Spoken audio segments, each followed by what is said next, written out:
Did that work for you? No, I can't see anything. Well, even with the Ragni lights. The Ragni lights no longer function. Did you just update things, or did you click a setting you can unclick? No, I clicked an update that they wanted. So you can't undo that. I could look. Let me turn on this Ragni light though. Can you? Can you do that? I feel like you can't do that. I'm highly skeptical of you being able to do that. I'm pretty skeptical of it too. Yeah. Well, yeah. So the lighting still doesn't work. Hey, everybody. Did turning that Ragni light on fix it? Turning that Ragni light on did nothing. Nothing at all. I wonder. I might just give you dark vision for now, just to see if that works. Well, considering I can't see through Ragni. Oh, no, I can see through Ragni, but weirdly only in one direction. Have you got facing enabled? You clearly do. You have to turn that off, surely. This might be part of the problem. Facing? Yeah. Ragni can only see in one direction. If I rotate the token, it changes what I can see. That seems... I didn't even know that was an option in Roll20. Let me find that. Do you know where that is? Is that probably I just didn't like know it was an option either. So I have no idea. But it's clearly... Well, then I'll show the stream. My spinning Ragni. I wonder if it's the same with Alessandra. Oh, I just accidentally moved the bow. Oh, I can't undo if I'm not the GM. Where's the bowstring? There it is. Alright. Can you put that on the map player for me so I don't fuck with it? The bow. Actually, you probably can't even see the bow. The bow? You probably can't even see it. Oh, you can. Yeah, I can put it on the map player. I can't see it. Actually, it's not. That's a good looking bow. Thanks, man. Appreciate it. I think it's actually I'm supposed proud to of be you. one square up. I'll put it there real quick. It's now on the map player. Cool. Does Alessandra have facing? Yes. What the fuck? Oh! Well then, if I were to guess... Can you see things now? No. Oh. What the fuck?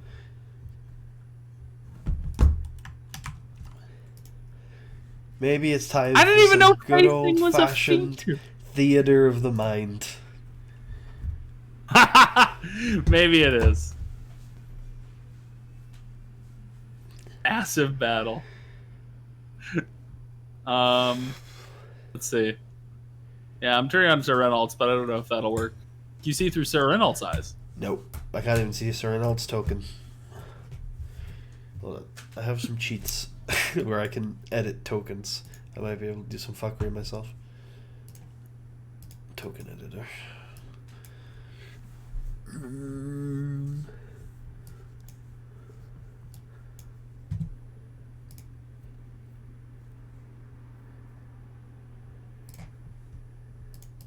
Oh.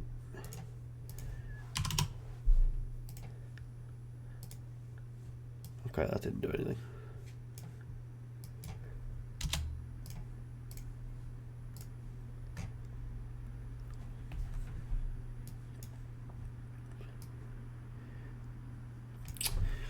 So, how's everybody doing?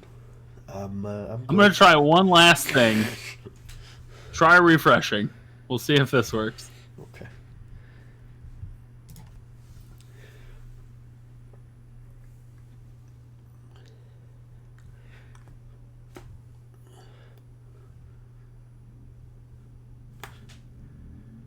I now cannot see anything.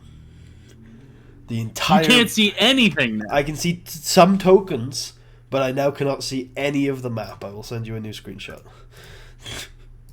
I mean, I can imagine what it looks like. No, you must see. You must witness. I love how you can see the Ragni lamps. What the fuck? Okay. Well, I think that that you're right. It might be time to go theater of the mind. So I'm gonna put you on the map so that at least there's something to look at besides darkness. Oh god. Could we go doodle map instead? Doodle map? Yeah. What? Could you doodle a map? That scale? You want me to doodle a map? Yeah. Is this new to you? Hold on.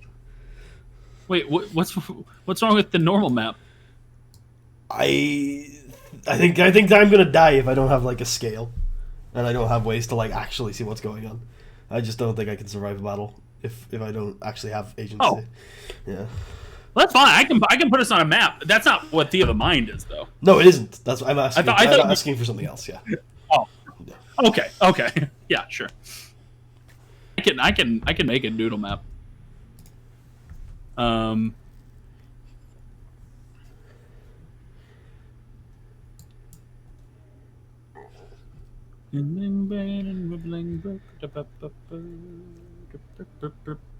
Okay, can you see just a blank white map? Yes. Oh, I can't see any of the initiative anymore though. Because initiative doesn't work on different screens. Yeah, that's a. I can see I can actually see the goblins, but not my characters. You can see the goblins. Yeah. Well, in that case, I'll just add your characters. Okay. And give them the same initiative they have. So why don't you pull? You should be able to pull the York PC's tokens onto the map, and we'll doodle some stuff. So.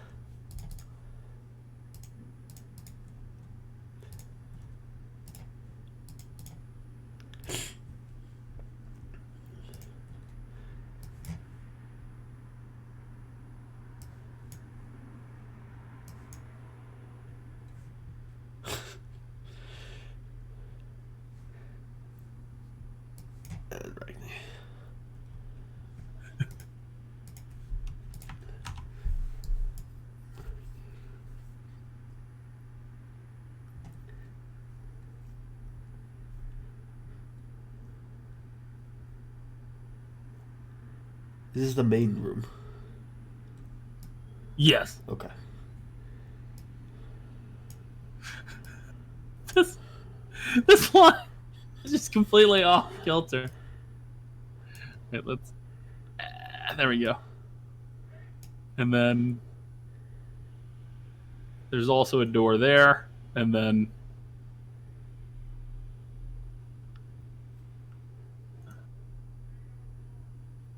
There we go. Beautiful.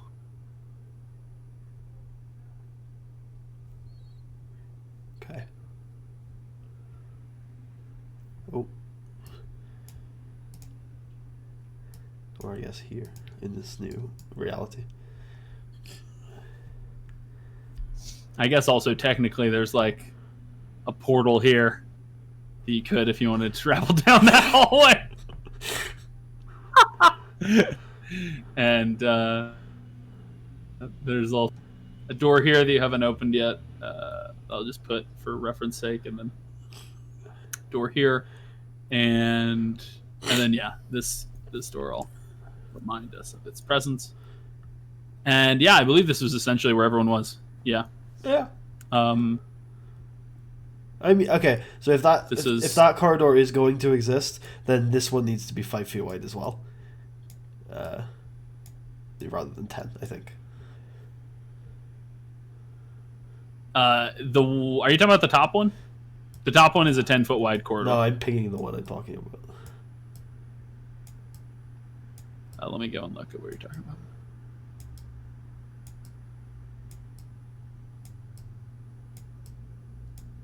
about. Oh yeah, that one is 5 foot. Yeah. And it is essential that it is. Good old Phyllis. That's a secret space. I see. We've now added a secret room to the map, and it's really cool. There's all sorts of ghouls and goblins inside. Well, it is Goblinville, so I hear. we've been told. So I've been told. I don't know if we can believe these people. I'm not sure if we can either. I've heard they do crime things. Goblins? Yep. Wow. What a bold assertion of you in 2020. Don't think you're supposed to say that about goblins anymore. In November, they can be whatever they want to be. In November? Yeah, they've got a new book coming out with variant racial bonuses.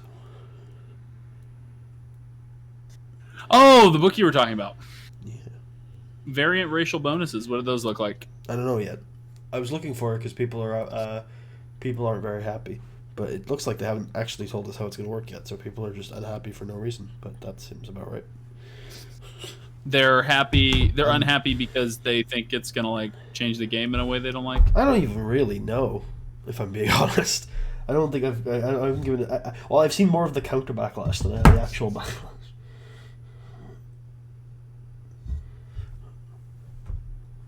Oh, you've seen more people talking about how much of a backlash there is than people who are actually upset. Yeah, I've seen I more feel like people that, like attacking the people who don't like it than I have people who actually don't like it. To be fair, I feel like that's everything I've ever seen on the internet.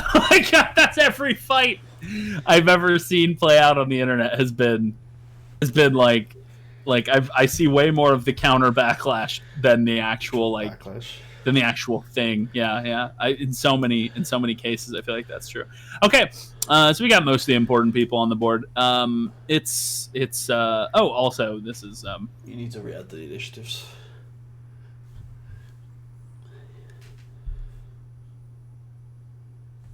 So actually, that would be like this.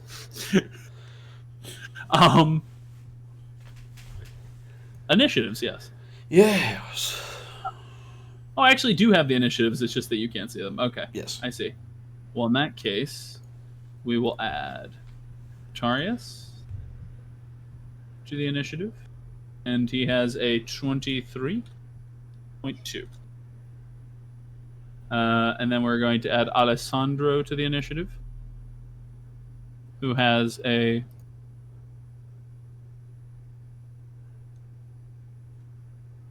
23.1. And then we're going to add our knight to the initiative, who has 23.1. It'd be 21.1. Oh, it's probably 23 point something. Well, it's 1.8. Okay. Yeah. It won't. It actually will matter. Well, nope, it won't matter. Well, yeah, no, it won't. Probably won't matter. But I'll change it. I changed it. It's okay. Oh. Feel like a fool. Okay. I was just it's not a big deal. I was just like, Alexander doesn't have 10 decks. Impossible. Wouldn't that be wild? He was this good, but just 10. Just terrible. And then Kristen has a 6.16. Ragni too. Ragni rolled that. Ragni's a 7.17. No, it's just you said add 7.1. Kristen. I thought you were done. So the right No. Ragni existed. I would never count Ragni as being a human, but Well, he's a dwarf. I will. Yeah, exactly.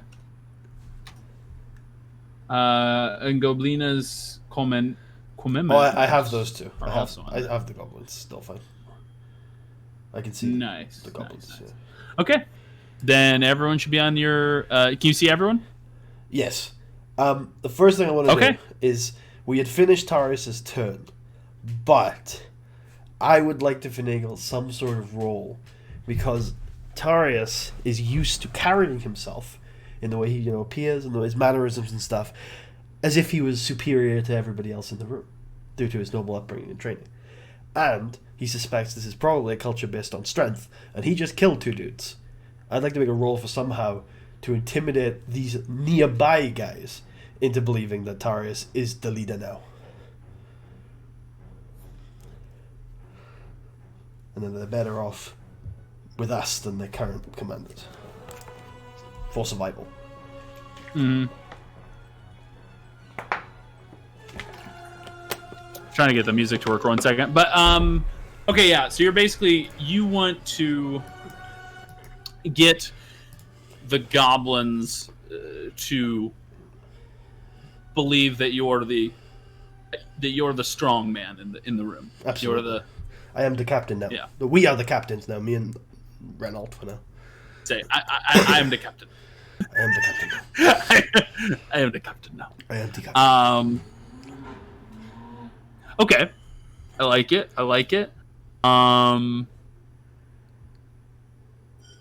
In that case, roll me an intimidation check. Okay. 18.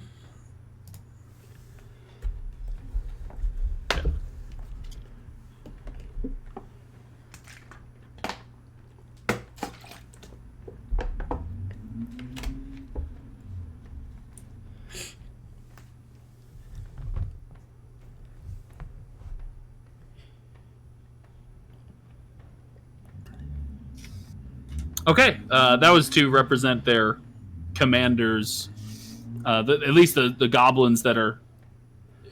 Well, actually, I think literally almost all the goblins in the room are dead. But they know that more are pouring in from these various places. So that's sort of representing their... Further away than we are. That's what I was hoping for. It's representing their sort of authority. But... because you were able to kind of, we'll say, scare these goblins into respecting you in some sense. You're not hearing the music, are you? No, not now. I was when you first played it. You were? Oh, you were when I first played it? Yeah. Okay, wait. Can you hear it now? Yes. Okay, that's cool. So, just tell me if it turns off at some point. So you essentially are able to look in the eyes of these two goblins. You grab them by the scruff of their heads. You pull off their teeth. You cut off an arm. You beat the other one with the arm. But you do all of this with your mind, with your look. Indeed. Just your eyes. And I'm gonna say that we're gonna roll. You rolled pretty well, so roll me a. You're gonna roll a d4, and the result is gonna be how many goblins near you up, deciding to sort of basically stick with you guys. Okay. 3. Okay, so I'm gonna say that this one, and this one all decide to stick with your cause, since they're the ones you can most readily kill if they don't. So they are all going to, when it's their turn, we'll see what they do, but it's not their turn yet. Do I have any indication? Okay. Do I have any indication of this?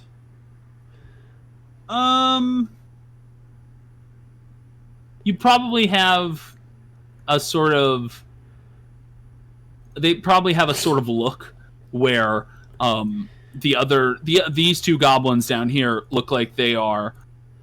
Definitely look like they're terrified, and look like they're but they look like they're fighting afraid, like they're fighting for their lives. These ones look apprehensive now, and like they're looking around, and they look like they're about to do something different than what they were doing. Like these two have stopped hacking at Sir Renault with their clubs. Right. Okay, that's a big thing. Gotcha. All right. Well, Alessandro is going to move here and see. I'm pretty sure he could see some soldiers. So, I'm not sure if that's still the case after the Great Reckoning. The Great Reckoning, yeah. No, he can see several thousand goblins. That's not good. It wasn't good. It is the number of goblins, however, that he can see. Okay. I'm just kidding. He can see 3 in that room. I'm just putting him on the map now. Cool. So does he target one of them with his bow? He might do. He might do. I'm going to wait to see where they are.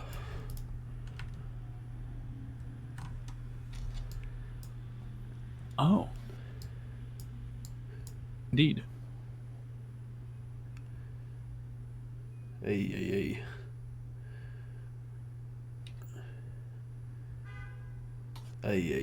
Okay.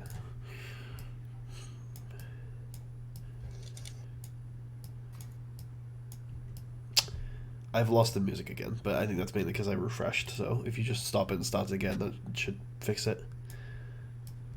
Cool.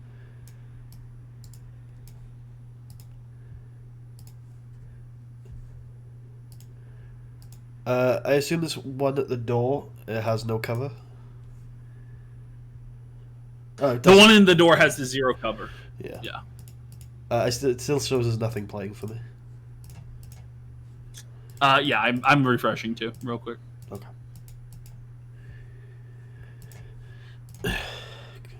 Have this mark been moved? Let's have a look. I'm pretty sure it can.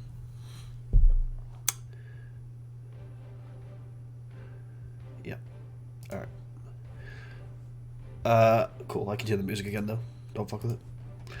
Sandro is going to Hunter's Mark, the one in the doorway, and then attack it, and he will automatically hit for 10 damage plus an additional 1, so 11.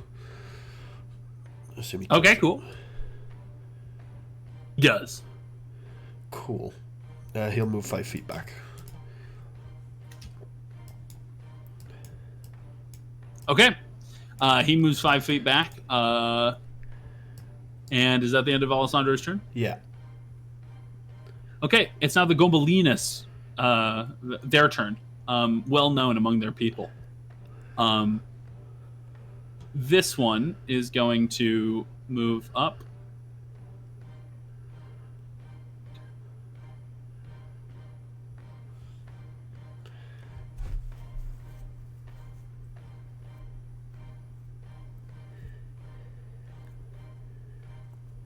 And is going to attack Kristen. You don't use flanking, right? Or do you? I forget. No, I don't use flanking.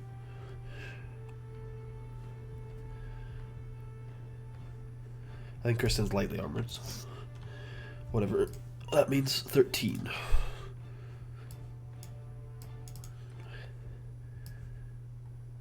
Yep, she's I'm sure she'll be fine. She's highly resilient to such things. 10 to hit, which misses. This goblin is going to move here and do the same. 19 to hit. Hits. She needs to make a con save. She passes the con save. She's able to withstand the blows from these goblins. What was the DC on that one? It would be the average. It's the average, right? So what was the DC on it? Was it 9? The DC is 8. The D8. the DC is 5, basically. Oh, I think. okay. Yeah. Cool.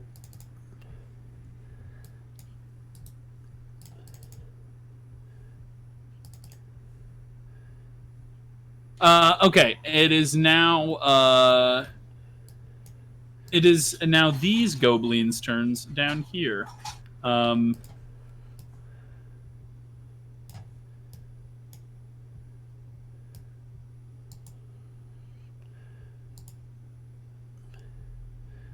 That's more. Is he action dashing? Yeah, he's dashing. Okay.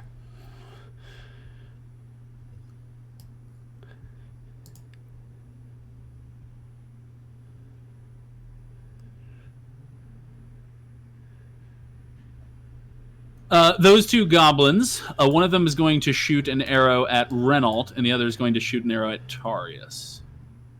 No way these goblins are giving Renault half cover by chance. They're quite small, but it's quite. Could be maybe a little. a half of a half. Yeah. Well, actually, I take the +1 AC if you're willing to give it. Sure, we'll give him +1 AC. Excellent. I think it's 19 to hit then. For Tarius, it'll be 18. Okay, first one on Renault. Misses. Miss. Then on Tarius. Misses. Miss. Okay. That is the end of that turn. It is now Ragni's turn. The boy. Renault goes. I just need to think there's not that much strategy involved here. But I want to retreat. Yeah, I absolutely want to retreat. Fuck that.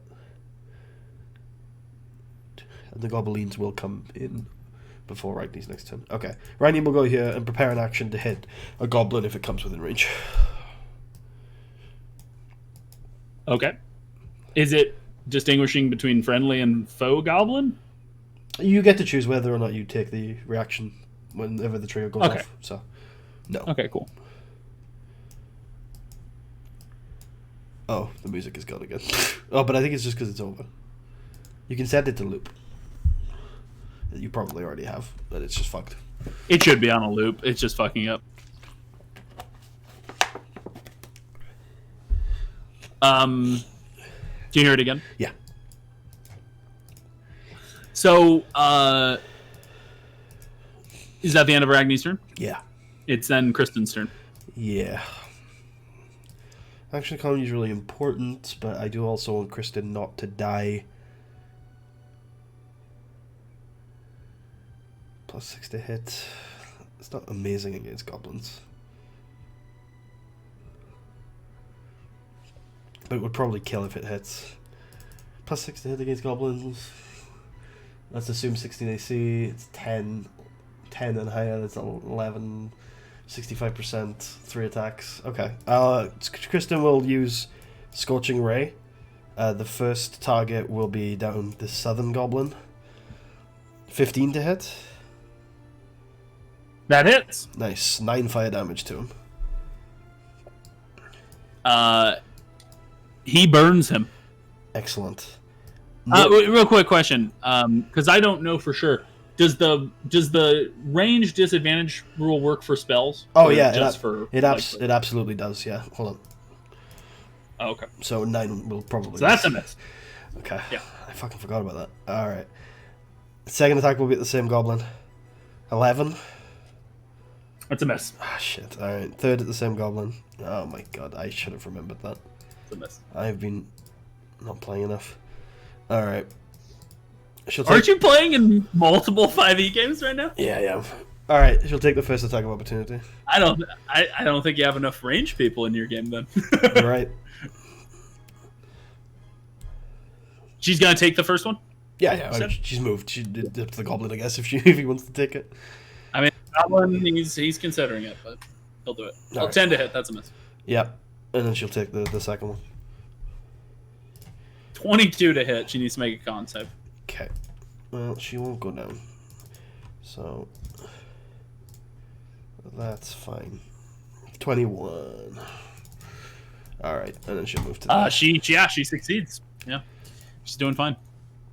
All right. Okay. Cool. It's now Sir Reynolds' turn. Reynolds, realizing that a few of them have put their clubs down, will seek to make an example of the one directly in front of him. And will automatically hit for... Well, let me reroll it because it should not be a crit. 15 damage. And he will also make menacing motions at this goblin and the goblins to the south here. And make a show he crushes them. Not attacking these two. And then he will also retreat. Yeah, that's fine. Tarius acts before the next goblin soldiers. Although... but there's only one commoner here that's actually against this, and they might actually help us. Alright, cool. Yeah, he will move to here. He'll take one opportunity attack from this guy, and these two will have opportunity attacks triggered, I suppose. as well as Tarius and Ragni. They all take them. 8 to hit, misses. Cool. And these two didn't take opportunity attacks? No. Good. All right. That's Reynolds' turn. Okay, it's now the Goblins Commoners. I'm going to have these Goblins now somewhat concerned are going to run past you unless you stop them. You can let friendly creatures through your space. It'd be difficult terrain, though, right? But yeah, it'd be difficult terrain, but you can let them.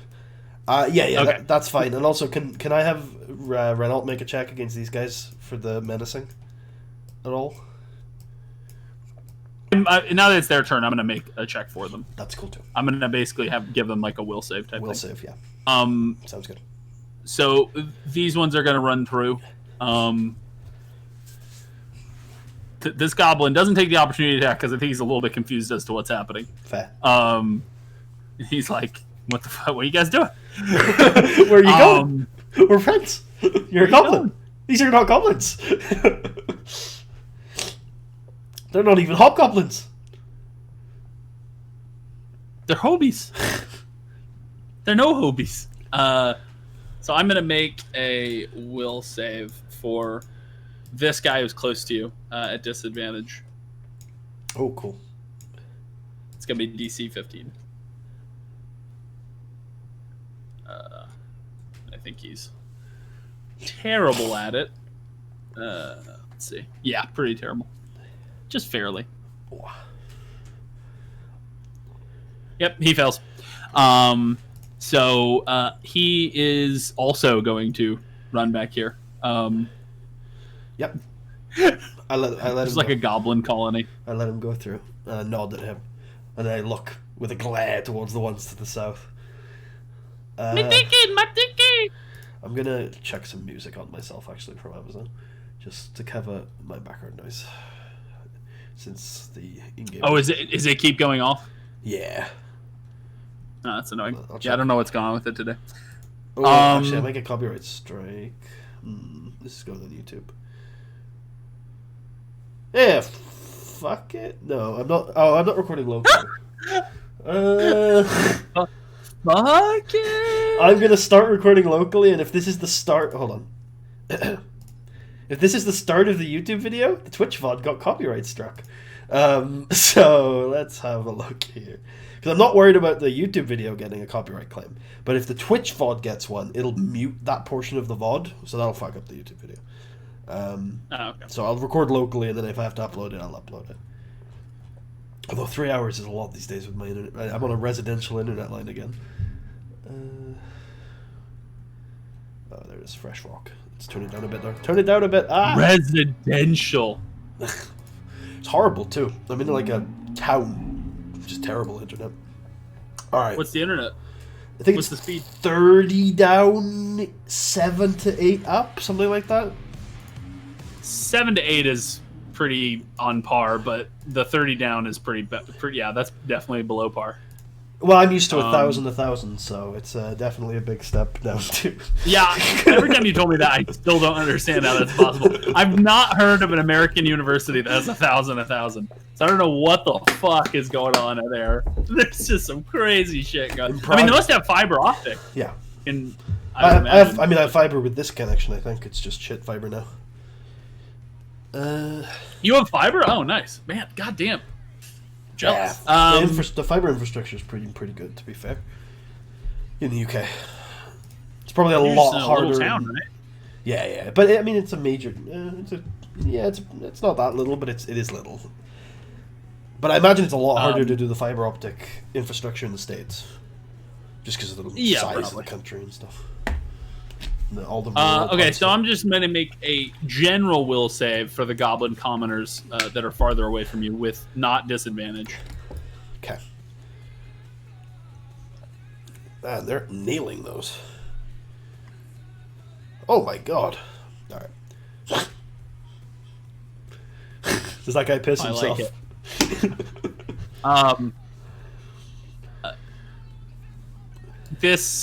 So actually the 3 guys who succeeded were the 3 guys down here. And then which kind of makes sense because they have goblins with bows, just like they're like right next to them. Like That's hey, true, but these guys also have troops up here, and they can't actually see what's going on in here. So I guess they were just awed by the scorching ray, even though it didn't kill anyone. It was very flashy. Yeah, they're just terrified. Well, no, I think they can hear That's true. screaming and death coming from the next room, and I also think they can probably this one can kind of see through the open door a little bit. Gotcha. So, but so this one is going to is basically gonna he doesn't really know what's going on, so he's just gonna run in here and hide. Awesome. And then this guy is going to literally cower in the corner and lay on the ground, crying. He's terrified. He doesn't even know what's going on. He's having a panic attack, basically. And before Oh, hold on. something happens. Oh. Uh-oh.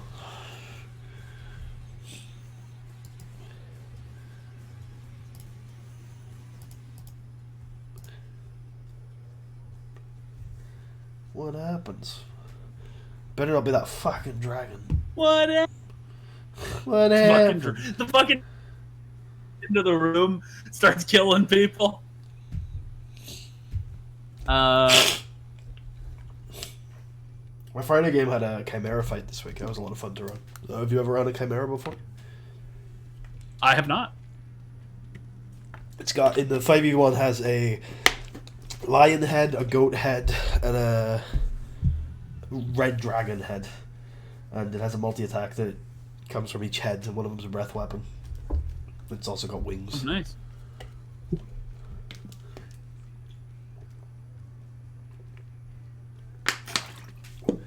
Why am I in the dark?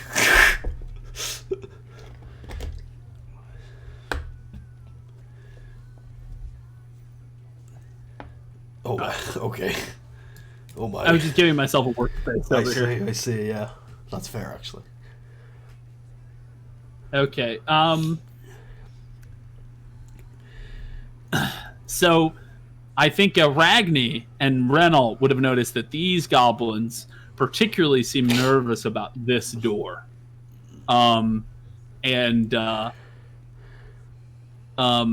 You, as the battle is reaching, probably what most of you are considering, starting to wind down. The goblin commoners are starting to rout. Many of the goblin soldiers lie dead. You see as hulking, armored creatures walk through the door. Yeah, shit.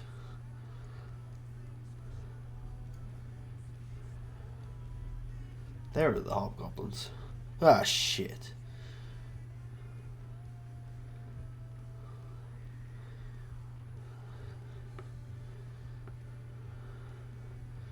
And I'm going to roll initiative for these new enemies. Yeah, shit. Ah, shit. They might speak combat, actually. I'm gonna immediately. Actually, I'm not gonna do it immediately. Actually, it depends on what their initiative is. Let's see. I think it'll be me first, though. You immediately cut the head of the king off.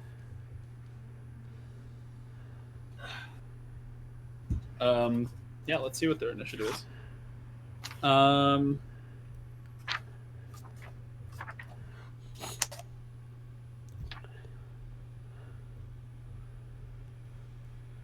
What do you think Tarius is thinking right now when he sees these guys? They look like warriors.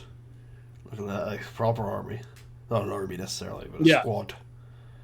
So proper soldiers for sure. So for one thing, he's scared. He doesn't want to have a full pitched battle because he thinks that we've lost a lot of resources and found ourselves in a mediocre position, one that was turning into winning, maybe with a move or two, but this changes everything. The power level on each side is different. Tarius still thinks they have a strong logistical position, but one of the benefits of seeing a well-grouped squad is Tarius thinks that this might be a chance for a parlay. Nice. And he has a parlay? He also has a captive right in front of him. So he's going to hopefully use that to his advantage. He's not a captive yet. but yeah, I was going to say, like, you have a combatant in front of you. Sure, but I'm fully confident in my ability to slay this beast in a turn. So, well, yeah, rolls dependent, but I am confident. I have a plus 7 to hit with those blades? No, it'd be 6. No, it would be 7. Tarius is a badass. It would be 31. What do you mean it would be 30? Because he gets extra bonuses. I see. Because he's so cool. Wait, Iguana shouldn't be. Why is Iguana plus 10?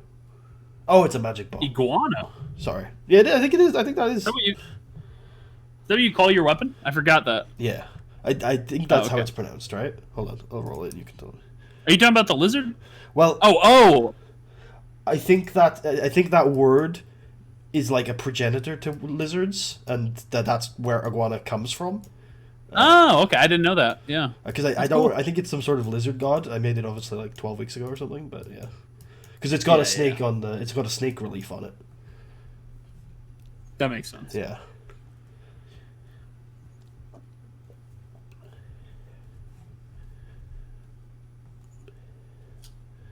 Oh man, they have names. They're named characters. They can't be killed. They're essential. They're essential. This is a Bethesda game. We've now entered the realm of essential characters. Okay. Papa bless. All right. Yeah, it is now. Wait, Papa John's? It's now Tarius' turn. So this picture is different. Do you want to describe to me how this hobgoblin looks different to the others? Do you have anything? Yeah. He essentially appears to have. He appears to have thicker armor than the rest of them. Oh boy. It appears to be almost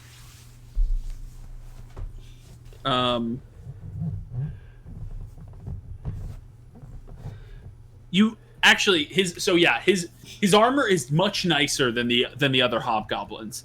It looks thicker and shinier, and in addition it has a strange crest on it that well, the only person who would be able to identify it can't see it. So, but there is a strange crest on it that the other hobgoblins don't seem to have on them. In addition, he's bigger and appears to also wear a ring, sort of a very fancy signet ring on his right hand that appears to match the crest on his armor. Yeah, but that's basically. I mean, that's the main ways in which he looks different. What do you say anything? Yeah, absolutely. First of all, I'll parry the scimitar of the goblin I'm fighting, spinning him around, and move my other sword to his neck. And I'll say directly, staring at this guy in the eyes, the position is balanced. Do you want to take the risk, or shall we start talking?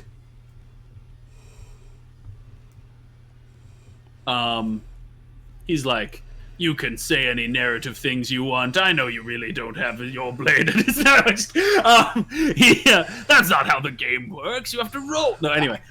He says, no, I like that. That was cool. He says, he can speak common. Good. He says it gruffly. That would be awkward if he didn't speak common. It would be fun if he spoke High-Arisian with these with these noble. Hello. Well, did you speak in? I'm guessing you spoke in Low Arisian just now. Yes. Okay. Yeah, I mean that's the only way to know. It would be. Yeah. It would be funny. He's like, I don't speak the low. If I spoke High-Arisian to someone, would they roughly understand what I meant, but just miss a few words if they spoke Low Arisian? Yes. Yeah. Yeah, that's how the dialects work in my world. So, like, yeah, if you speak a different dialect, generally this is how it works. If you speak a different dialect, but you both speak the same main language, like for example, I have two different Elvish dialects, and so if those two people spoke to each other, there would be very little problem with the communication, but whenever there is an important thing being said, I might make a secret roll to see if it was misunderstood, right? To see if something was miscommunicated. And in that case, the player might just get bad information from that conversation. Or might think they were insulted when they weren't, or might think they were complimented when they weren't, right? So it's very like you lose nuances, but you can understand the gist. So in Durin's case, he says, "Speak. What do you hear in my hold for?" This seems like a conversation we should have with lower tensions and food. Will you agree for a peace, for a truce? I know nothing of you. You best give me a reason for a truce. The reason is, as I've already stated, the position is balanced. Is it worth the risk not to give me one?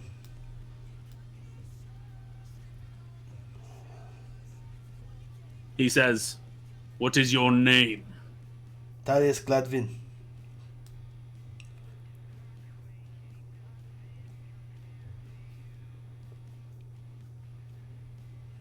He looks around the room. He can see that his commoners some of them are dead. Some of his goblin soldiers are dead. Yeah. What? We only killed one commoner. Oh, yeah. One commoner is dead. Some of his goblin soldiers are dead. Well, yeah, some of them are missing, taken off. That's true. He could assume they're dead for sure. Or retreated. I mean, he does understand that they're cowards. We do technically have 4 hostages now. That's pretty good. I don't mention that. I don't say it that way. Hey, wait! We have 4 hostages. He's like, kill them. Anyway, he says.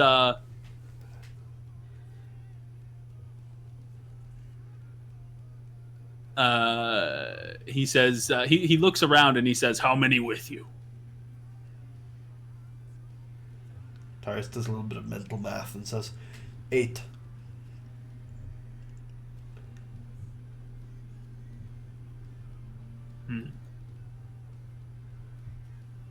Good ranged attackers in small corridors. And if we can break the southern flank, we'll have barricades to stand behind.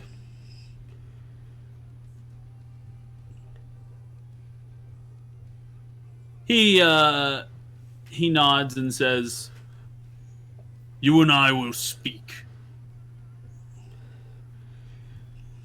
You and your fancy lads, you take your armor off. My fancy lads, they take their armor off. Deal? Then we speak. No.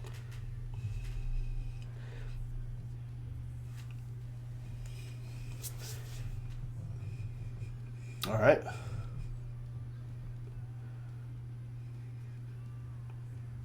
I'll give him one more second. He doesn't respond in any way. He knows very little about you, and so he's definitely not going to take his armor off. I didn't ask him. Yeah. Oh, I did ask him. Actually, I said, yeah, I'll rephrase that then. Your fancy lads take their armor off, and my fancy lads take their armor off. He says, "The two of us talk alone."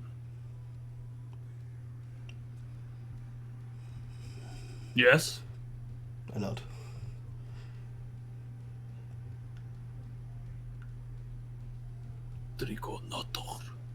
He's whispering something to the man next to him. He turns back to you and says, It takes, from what I understand, 5 minutes to doff armor. This could be awkward. Actually, looking at how much armor you all have on, it probably will take about. Oh no, never mind. Yeah, doff. Yeah. Yes, it probably will. But you know that. What about that food I was talking about?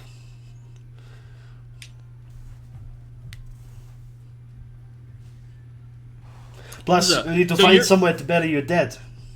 Yeah. So I think I'm definitely gonna have you make persuasion roll. Mainly, I think he will agree to a conversation without a persuasion roll. The persuasion roll is for his men to take their armor off because he doesn't like that part of it because he assumes it's a trick. So you're gonna need to persuade him with a roll. Now, swinging the dark. Is he from a feudal culture? No. Okay, it's all just for show, or some other meeting. So, Oh yeah, because of the signet ring. Yeah. Seven. Yeah. It yeah. 17. That's an interesting thing. Okay, he says, you say you're, and he sort of coughs on the word, lads. They take their armor off too. The two men I have in full armor, yes. You have men without armor. I look at myself. I know I'm wearing studded leather, but I assume Tarius isn't wearing armor? he's wearing studded leather, but he assumes that he won't consider that armor, and to an extent, neither does Tarius. I think I think he probably considers anything that would protect you armor. I mean, like, no, I mean, studded leather visually looks a lot like armor, I think. So Yeah. I mean, but he would say basically and just so I can clarify, just so I know what you're proposing, that basically everyone except you two take their armor off. No, while you two have it. I am proposing that the 3 hobgoblins other than him take their armor off, and that Sir Ralton and Ragni take their armor off.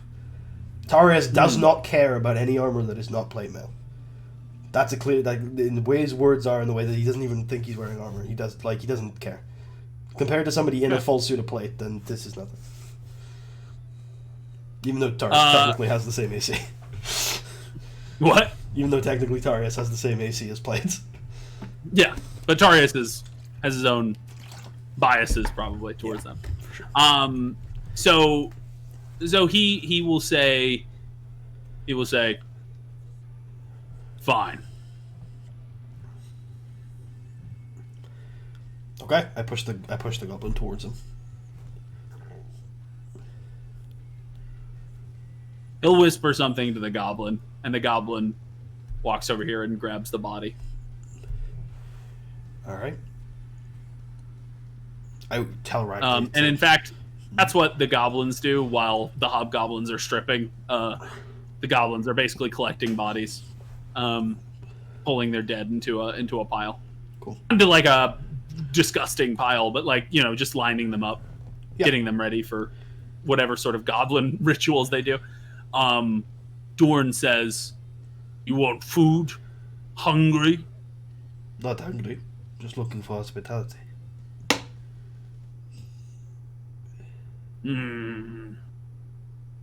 Hospitality. What does the word mean?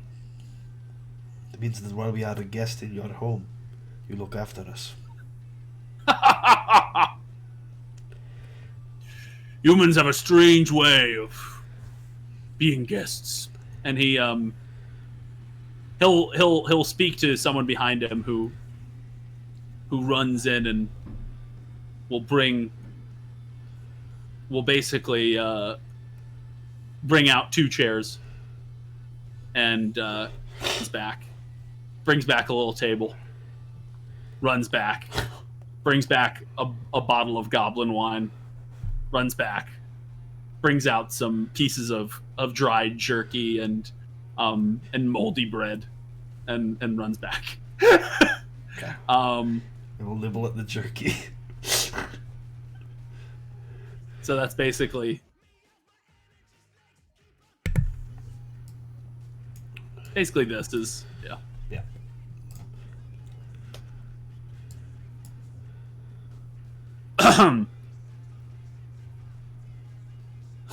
He says,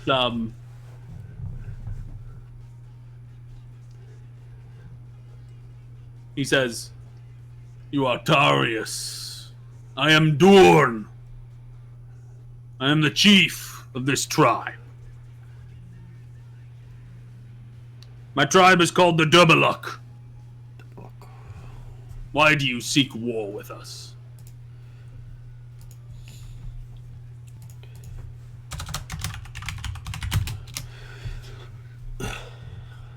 We have been asked by a settlement nearby.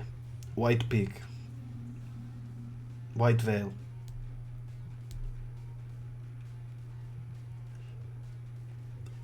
We have also been asked by other denizens of this castle. We are also searching for 5 individuals.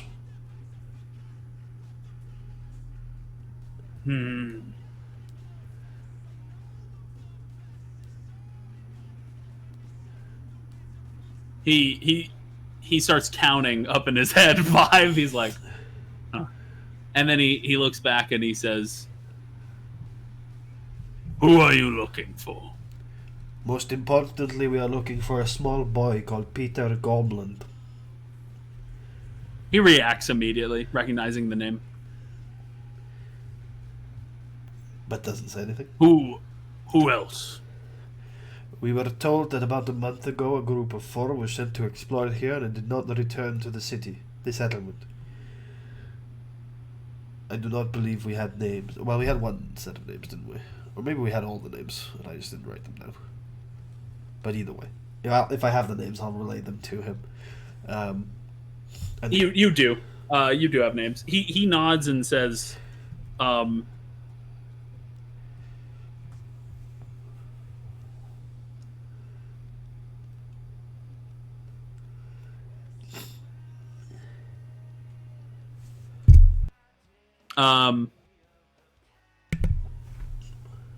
also described them, obviously, because we were given like their classes and stuff.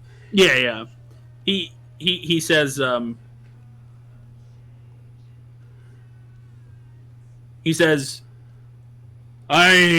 4 you speak of, they came in here, about 25 or so days ago. Perhaps a little longer. They stirred up things in the keep, killed some of my goblins, and fought their way into the chamber below. One of them died. I took this as my reward for killing him. And he points to the signet ring. You said it matched the crest on his armor, right? Yep. Does the crest look like it was made on the armor, or was it been added to the armor? Looks like it was made on the armor. Did you also take the armor? He nods. He said it fit me perfectly. How convenient. Which was weird. Yes. Well, that can be a first measure of a negotiation. I need that ring, and I'm willing to replace it for you.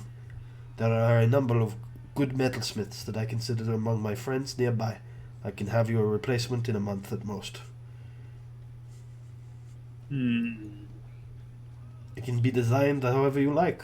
Maybe you create a new crest for your tribe. It is good to have banners, colors.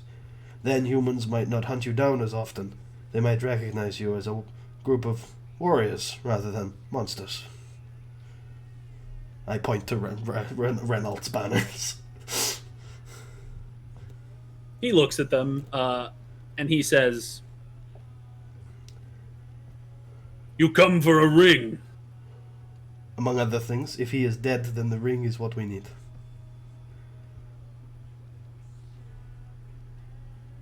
His kin? I nod.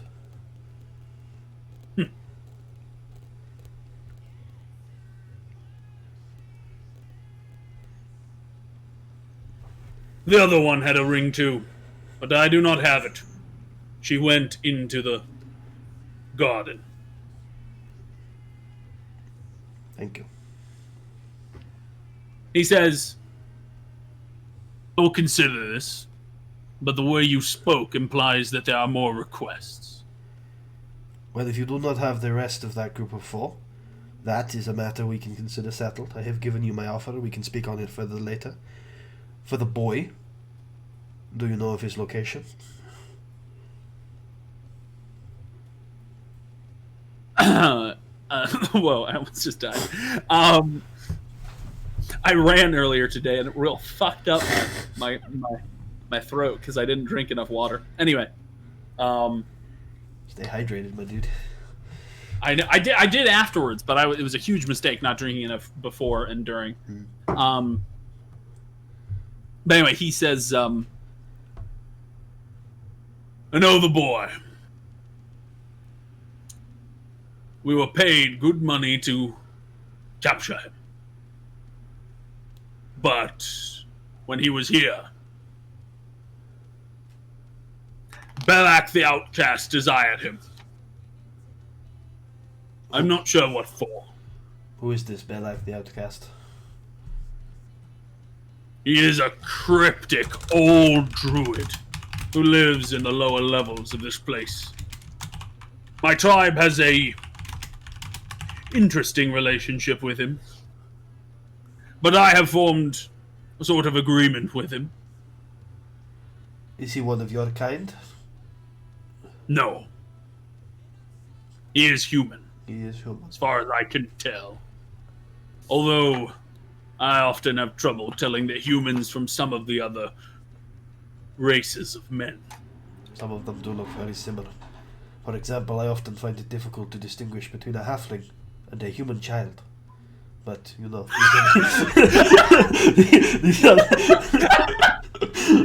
But when I see their feet, I'm like, well, those are very hairy feet for a child. Indeed. Or the big beard, although that's often what gives the dwarves away. Anyway. I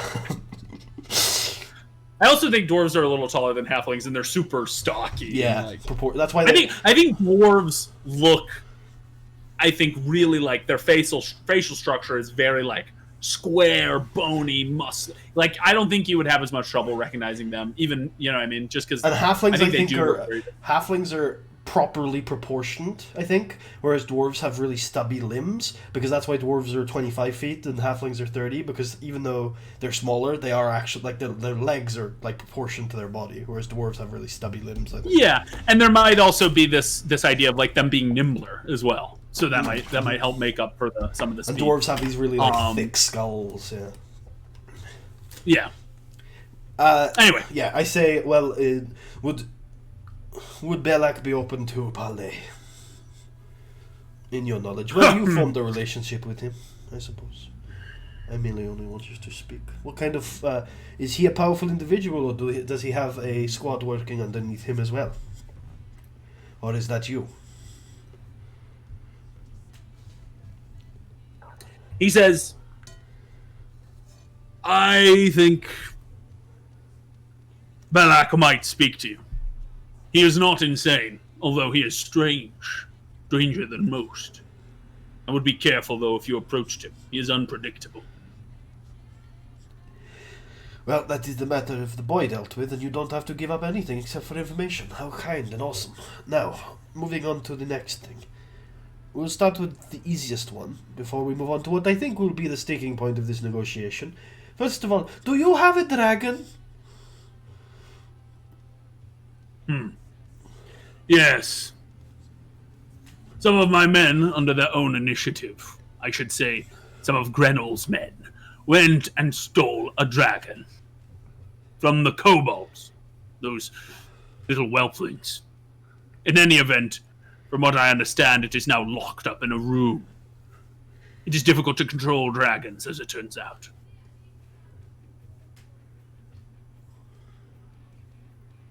Interesting. Perhaps we can actually get back to this point later then. Because actually, I think if we're able to resolve the last point in a very difficult manner, then perhaps that first one will become a moot point. Why do you attack the caravans and trade routes and villages and hamlets of Whitevale?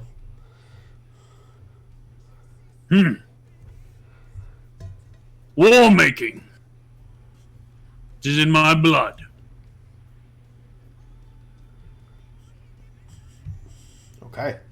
I think this is something that can be satisfied in other ways then. What if I were to tell you that I work for an organization of... Do you know the phrase mercenary? Yes. We are in need of many troops and soldiers to fight wars on many fronts. What if I were to tell you you can do it in a way where you won't be hunted down, where you won't have to eat... I pointed the bread.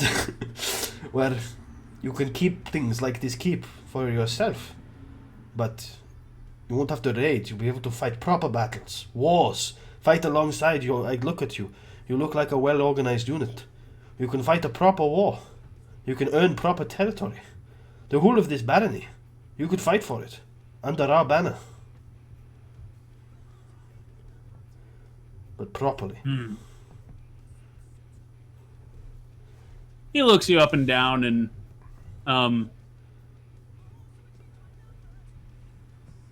looks at the other ones, at some of your companions. He says, You are strong. You have killed many of my warriors. More than strong. If we are able to get Peter Gormland back to where he belongs, and you are able to tell us who paid you to kidnap him, then we will have the support of the Baron behind us.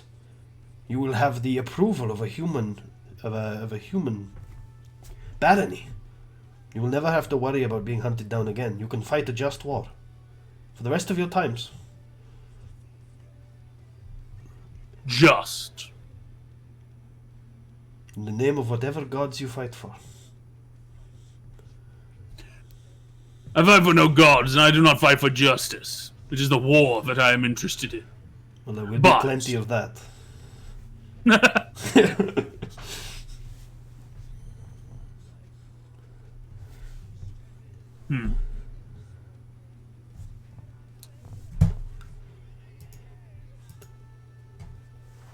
There are other hobgoblins abroad. Would your organization give me the ability to communicate with them? We have channels of communication, and if you are willing to, if you are attempting to bolster our strength, I don't think we would have any qualms with that, so long as your loyalty was sure.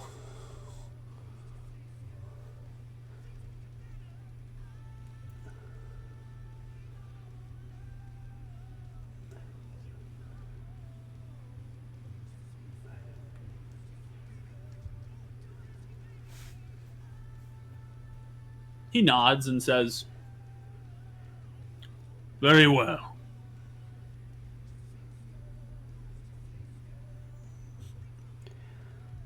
I will accept on 2 conditions. 1. We have to make time to bury our dead. If you have business in the grove below with Belak, if you wish to rescue that child, you'll have to do it on your own. My men shall have no part in it. I would not ask you. It would unbalance the encounters, you understand. Well, this one wasn't particularly balanced. So... Well, it would make them even worse then. You No, but you fool. you'd be going in the other direction, so maybe it would end up balancing them out. Who knows? There's probably, like, I don't know, 100... you think this encounter was unbalanced for you guys? Yeah, but I think it's intentionally unbalanced, right? It's meant to be a goblin home. Yeah. It's I actually think when at your you're- level though, like it's not as tilted with your guys' tankiness. I don't think it's as tilted. What level would you consider the followers to be? Well, the interesting thing about the followers is in terms of abilities, like they're barely first level PCs. Wow. But in terms of tankiness, they're hard to knock down. With like weak enemies have trouble knocking them They down. also hit an absurd amount because they hit automatically if I hit, yeah? Yeah. So like it's a weird, like it's hard actually to judge the strength of the followers in the system We because call of them that. Like level in some 3. I think that's... Well, like technically they're level 2, I think. Yeah. If they have to, like, but I don't know what they're equivalent to in terms of a PC. It's hard to say. Maybe I think it depends on the situation, because there's going to be some situations where they're going to thrive, and other situations. I think, for example, like a fireball spell would be really, really, really bad for them, even more bad than it would be for players. But anyway, so Dorn casts fireball. No, Dorn. He says, "My second condition begs a question. Have you clearly have encountered the kobolds in this place? I do not know how it is possible for you to have reached us. But actually, wait, no, you couldn't. Never mind. Have you encountered the kobolds in this place?" I look hesitantly and say, I have. You seem like a man wishing to avoid conflict. Did you do the same with them? I did. I am willing to join your forces, but not if the kobolds are as well. That seems reasonable, but let me pitch you an alternative. The kobolds are not warriors, but neither are the goblins. Those are the people that work your fields. Stop recruiting them as warriors and fighters. You can field an army of hobgoblins. Let the goblins and the kobolds work the fields. And you will have fields, my friend. With your victory, with your conquest, you will have fields. Plus, from what I can hear, or from what I'm told, the kobolds might have a way of controlling that dragon. And that dragon is a weapon. The dragon is a wild beast. So I believe. But they believe they can tame it. And they... That is because they are obsessed with dragons. They're insane. I would not trust their judgment. But, furthermore, if you are war makers, why do you speak of fields, of agriculture? Warriors take what they need. They do not grow crops. For if you are to operate a war machine that survives more than the first setback, you need supply lines. A horde only marches for so long. You lose a battle, you fall apart. If you have a supply line, if you have a kingdom, if you have an army, you can take a loss and keep marching forward. That's what a legacy is like. You have a kingdom. I don't know what he's asking. Is that...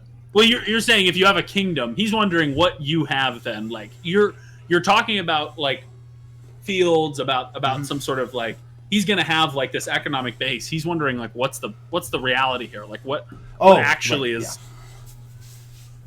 That's fine.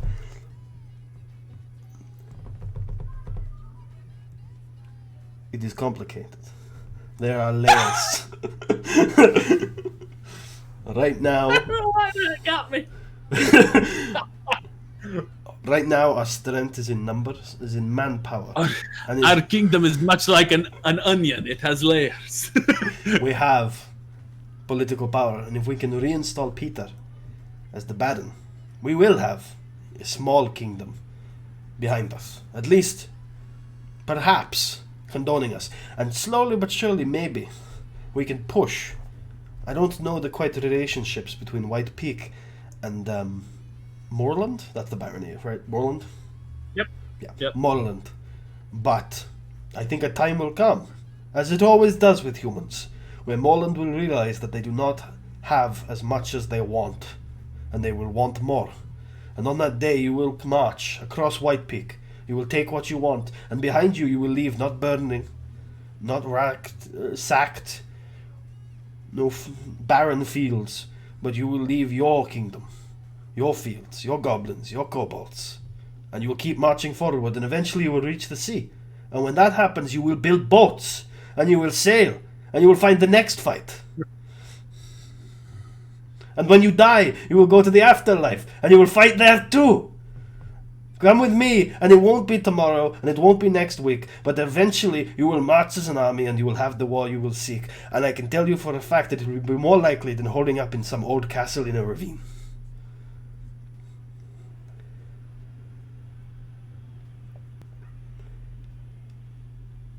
Because I, much like the other humans, want more than I have.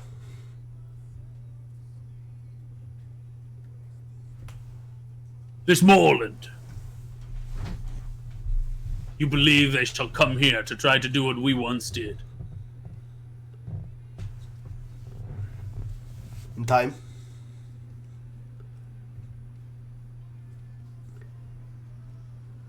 Very well. Still a little bit confused on where we stand with the kobold issue. So they're not coming. Then I'm in. I want them. Well, I want them to work your fields. I want them to work under you, to be your I don't want... inferiors. Fine. They're not warriors, I just wanna but kill. they're bodies. And look, Look, if they...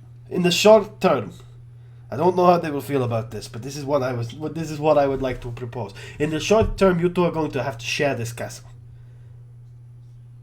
So what that means is once everything else is dealt with in here, when it is just you and it's just them, even though I want you both under my banner, I do believe you should fight for the territory. But when that is over, when the lines are drawn, it is over. And then you turn on the new enemy. So I'm looking. You're saying you encourage them to fight each other, but only for a short time? Yeah, I'm encouraging them, like, after we have dealt with everything else in here, that once the castle is literally just the... Because there's monsters in the south too, right? Well, there's something in the south that nobody's got in the occupation down there. So once we've cleared the place out, it's just the kobolds and it's just the hobgoblins, that they war with each other to draw territorial lines, to draw borders. And then once that's over, then they are both on our side. They have to deal with whatever of the castle they've got. And then from that, the arrangement going forward is the hobgoblins fight and the goblins and the kobolds don't. Because fuck goblins, man. Mainly.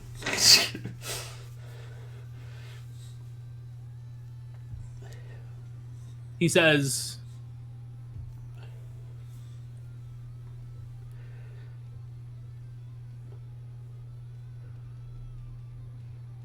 all right. You have a deal.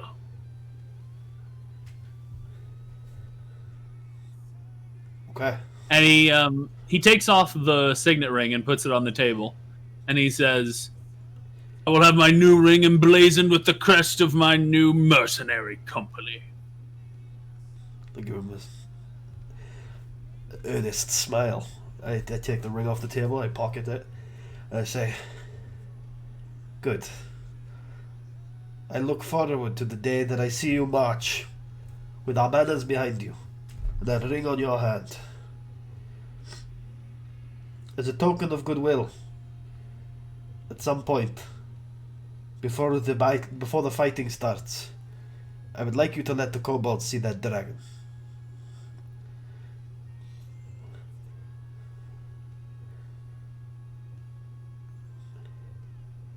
Fine. To be honest, it's more trouble than it's worth. I think we will try to come with an arrangement where it can be left somewhere and it can't fuck anything up. Because honestly, I wouldn't expect you to turn it back over to them, just in case they can use it as a weapon. That would be stupid. But we can deal with that when the time comes. Apparently, they're very fond of the thing. I think it's more than just using it as a weapon. I think they just really miss it. Oh yes, they are obsessed with dragons. What color is the dragon? What? What color? Yes. It is white, like snow. Sounds pretty. I believe they went out and captured it in the nearby mountains. How they did it, I do not know. How big is this thing? The size of a house? No, it is, he says, it is about the size of a very large dog. Does it have wings? Yes. Okay. It can fly. Right. Okay. Not that it does it much good in this place. Just when you said when you said size of a dog, I was thinking maybe for a second it might have been a god trick because they look like dogs, but now I'm assuming it's a whelpling. But Tarius doesn't know any of that. Interesting. Tarius is like, so you're saying it's a dog? So I think it is a dog. You know, I heard some kobolds apparently used to look like dogs, but now they look like dragons. It's very confusing. Yes, in the old days. It was terrifying to see the transformation. Indeed. It was disgusting. Absolutely awful. I did. Anyway, well, I think this is a rousing success on both sides. I think we've all gained something here. I looked at Kristen to see if she's got a look of horror on her face. What would you say? I looked at Kristen to see if she's got a look of horror on her face. Oh, yeah, because why do you think Kristen might have a look of horror? Just because now hobgoblins are working with you guys? Exactly. Yeah. Just wondering. Yeah. Maybe she. I mean, isn't. she definitely looks apprehensive about it. Ragni looks deeply apprehensive about it. Sir Renald is looking at you admiringly. He's you can tell that Sir Renald is very much like a military man in the sense that, I mean, Sir Renald is kind of like the human version of Dern. He wants to tear shit up, and he likes the idea that we're getting hobgoblins to do it. Alessandro is just like, well, I mean, hey, this is a way to resolve this issue. So he seems pretty chill. He seems pretty chill with it. He's happy that no one is going to die. He's happy that none of you are going to die. So for the last few seconds, I've kind of in the back of my head been thinking, there's got to be a good enemy to sick these guys on in the meantime, and I've just thought of it. The orcs of the mountains. That would get Clan Groom to be less apprehensive, I think, about this as well. Send some patrols out there. Yeah, because I think you can tell from the look on Ragni's face. He has this sort of racist look that he gets with certain creatures. He looks super racist. You can tell, and not like racist in the old dwarvish sense, where it's like you can tell his ancestors had some things happen with hobgoblins at one point, and it has been passed down through the generations. He does not trust these people. It's like deep-seated shit. Yeah. But he's not saying anything. Ragni he's a soldier. So he's like nodding along. He's very tense. He also didn't like having to take his armor off, so he's a little grumpy about that. That is fair. But I bet the hobgoblins also look very grumpy. The hobgoblins look extremely grumpy. Yeah. Alright, I mean, I offer my hand. And I say, I'm not sure if it is the same with you, but the shaking of the hands is considered the closing of a deal.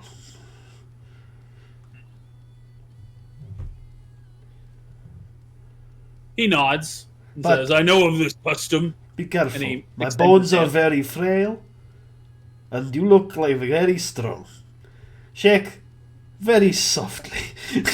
I am very strong. I have, let me see what kind of strength I have strength. That's all you need to know. Yes. Anyway. At least I believe 16 to wear that armor.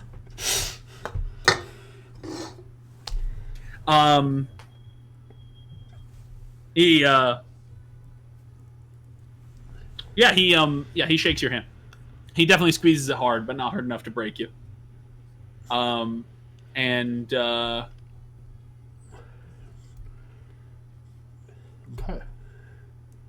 And he says, we have a similar custom among my people. And he brings up his hand like this, kind of like at a 90-degree angle. Yes, I'll do And the same.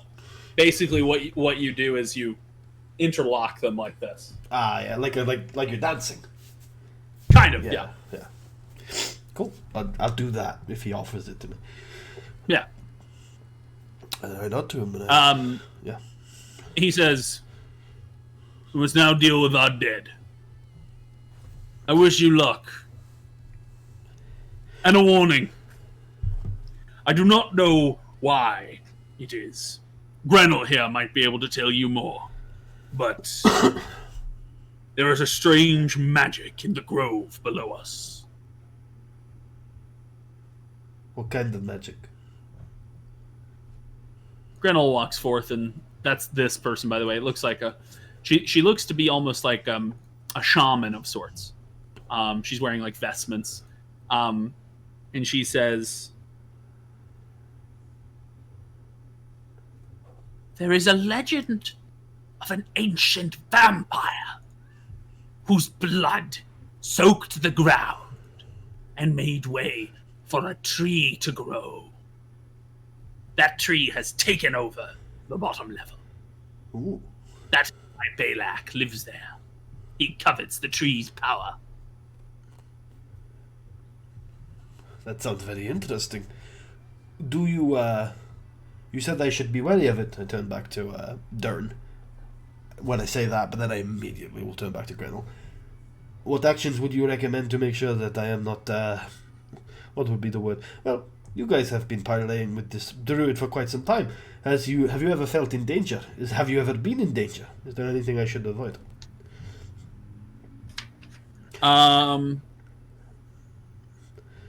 Also, do you think potentially that that druid has absorbed so much of the magic of the vampire that he is considered undead now? I don't ask that in character. I don't ask that at all, actually. He says, the Gretel will say, "You must be wary of the twig blights." Ah, fuck. I think I was going to say this to you earlier. I don't know if it came up, but when we were talking about counterbalance, I was about to make a meme that there would be 120 Thor twig blights down there. They're actually... Because they are like... they're like CR1/8, I think. There's thousands. There's so many. And they're indistinguishable ones standing still.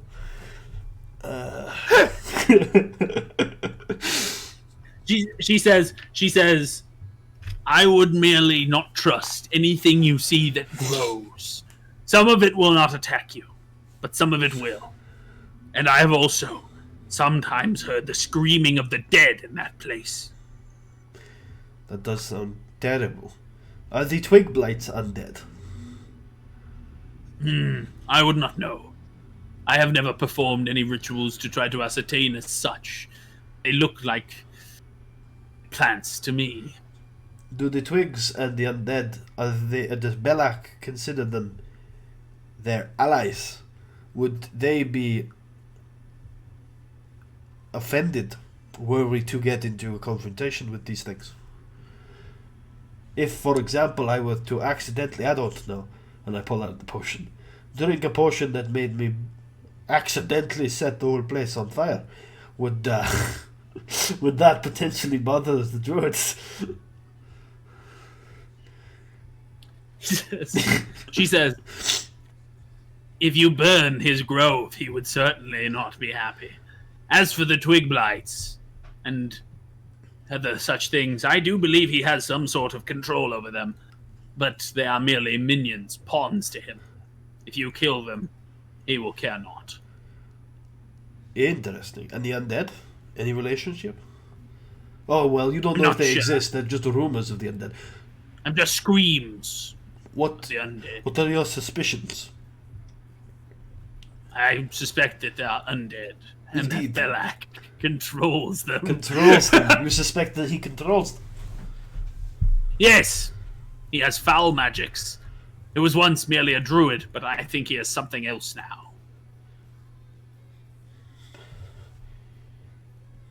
Have you met Balak? I myself am a goblin shaman. Oh, you were saying?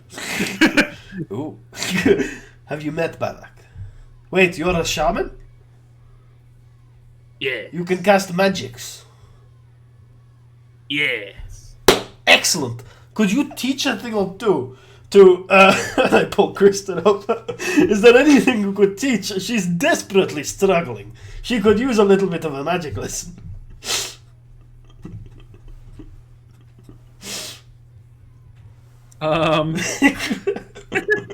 This is so I'm not really looking to get Kristen any spells here. I'm looking to insult Kristen and make her embarrassed. It's not really about the... Oh no, that makes sense. Yeah.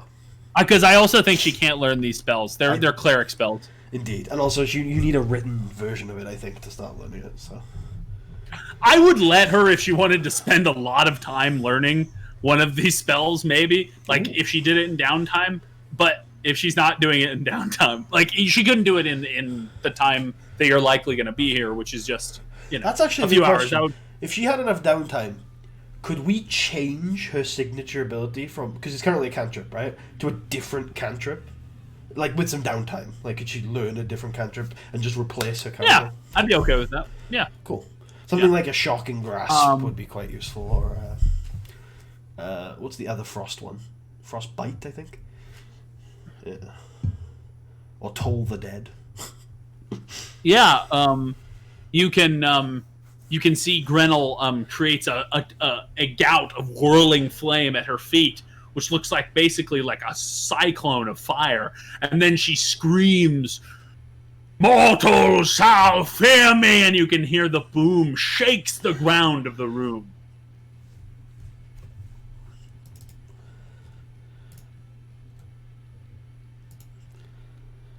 I'm terrified. I'm really scared. I say, "Oh, well, it has been a very pleasure talking to you. I am glad we decided to talk this out, Durham. I am very glad you did not take that 55, 45, 60, 40, 65... 35. Anyway, thank you very much for. Wait, what? The 65? Tarius had originally claimed it was a balanced position, that it was 50-50, and he's now recalculating, having seen this. Yeah, he's like, what the fuck? Yep. All right. Yeah, I mean, that's sounds good to me. Out of character. Tarius doesn't know this, but out of character, she did all that with thaumaturgy. Yeah. Yeah. I assumed it wasn't actually a big deal, but Tarius doesn't know any of that. Tarius is like... No, I mean, I really like... To be fair, she does have some spells that, if she entered the combat, would have been really rough. And could legitimately... I'll just say, she could instant kill Tarius if she set her mind to it. Yeah. She can do 3d10 necrotic damage. Oh, is that cause wounds? Cause harm? It's inflict wounds. Inflict wounds. Yeah. The bad So if touch. she hit Tarius, she would probably just straight up kill him, or at least down him. Maybe not probably kill him, but definitely at least down him, and possibly kill him instantly, which would have been rough. That is a touch spell, though, so she'd have to get herself into harm's way. But oh no, for sure, yeah. She'd have to get herself in harm's way. But it would have been worth it. I mean, I would have taken the. I feel like the shot. I don't know. How obvious is it to people that Tarius is a paper? I guess pretty obvious. Yeah. It's. I think you've made it clear that it's extremely obvious. But maybe not in the heat of combat, though. You got split-second decisions to make. Oh, if anything, I feel like that's when it's most obvious. he's like, but in combat, you're supposed to be constantly in motion, and as we have that's fair. Well, yeah. But all we know about when he's moving, he looks regal, not necessarily buff. No, right? he doesn't. He but even in combat, his movements are majestic. The way he parries, the way he attacks. You know. Of course. Yeah. Anyway, we retreat as I whisper to Kristen, "Why couldn't you guys touch a spell?" As we walk out of there. But anyway, I think all of that is kind of beside the point. I think the main reason Grenell would have attacked you is because once you had the conversation, you would have made it clear to them that you're the leader, you're the guy that needs to be taken down. Just like you would know, Dorn is the guy that needs to be taken down. I need to kill the leader. Well, presumably you would try to kill the leader. I don't actually know. It's hard to actually say. I don't. Yeah, I probably would have actually focused the goblins, but you know, eventually you would have focused the goblins. Yeah. Get the action economy out of the way, because we don't know if we're going to be able to kill a hobgoblin in a turn, but we know we can kill a goblin. And actually, since you described the armor as being thicker, I may have actually gone for the other hobgoblins first, because that's the thing. That for me, the most important thing is like getting as many turns away from the enemies as possible. So you want to try and kill things. But obviously, if Dawn is particularly dangerous offensively, you'd want to focus on him. And obviously, in an actual war, you'd want to focus on the leader, because that's a big morale hit, right? Well, yeah, I mean, I think often, the reason I would focus the leader, if I were you, is often in these encounters, like, an army might surrender if the leader's killed. And I don't even mean just like in real life. I think often that happens in actual RPGs, you know? Like in RPG combat. It just depends. It obviously depends on what the DM is thinking and what what kind of monsters you're dealing with, obviously. But anyway, so you finish up parlaying with Dern. He starts commanding his men. The shamed hobgoblins begin putting their armor back on. And he they start burying the dead, things like that. What are they doing? I assume they're not actually burying the dead. They burying them, or are they? You can see they're taking him over here to this door. We don't see what happens to them afterwards. Okay, that's fine. You can see if anyone. Do you peek in? Nah. I don't want to like cause any offense or anything like that. Yeah. He's like, "Damn you! You ruined everything."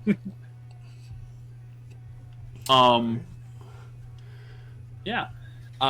So you gather with your compatriots. So was everyone here for that? Was anyone hiding in the background? Did everyone hear that? Like, I would say, because obviously we had the tokens in various places, but like narratively, was everyone there for that? Unless anybody had a like in character, you can decide if anybody would have specifically not. Tarius would have. No, I think. Yeah. I think everyone would have probably been there. Yeah. Then yeah. So yeah.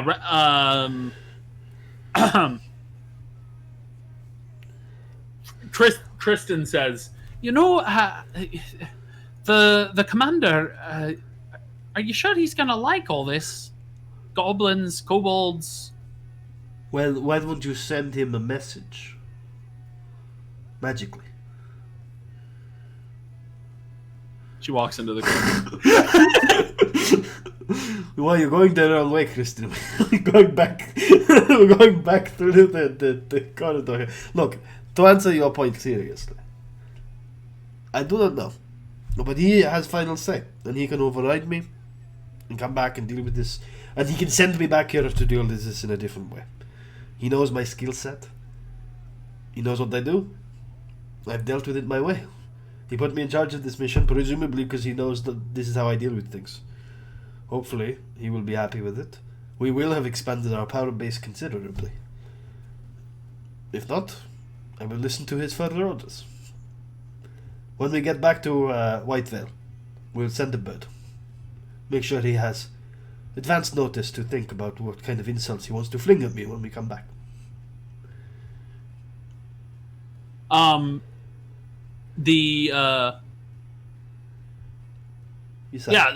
Renault says, "Well, but that's not his name. Wait, what? So that's not his voice. So Renault says, "Oh no, he's back. He's back." Well, I am very happy to see that we have a larger army for it. Perhaps we could train these hobgoblins to become armored knights. That would be something to see." They seem to have, the way they were standing, they seem to have some training already. Maybe they could teach us a thing or two. Certainly, in terms of mounted combat, you would have, I'm sure, a wealth of knowledge that they would not. Yes, I will no doubt have to train them, but they are a fine piece of clay which I shall mold into a masterpiece. And before anybody else speaks, I want to say that at the end of that Kristen conversation, I tried to make this relatively understated, but I do slip this in. Tarius will say, "Besides, if we listen to the captain all the time, maybe we'll get further and further in the hole financially. Something needs to change." I try and understate that a little bit, but I want to make sure everybody hears it.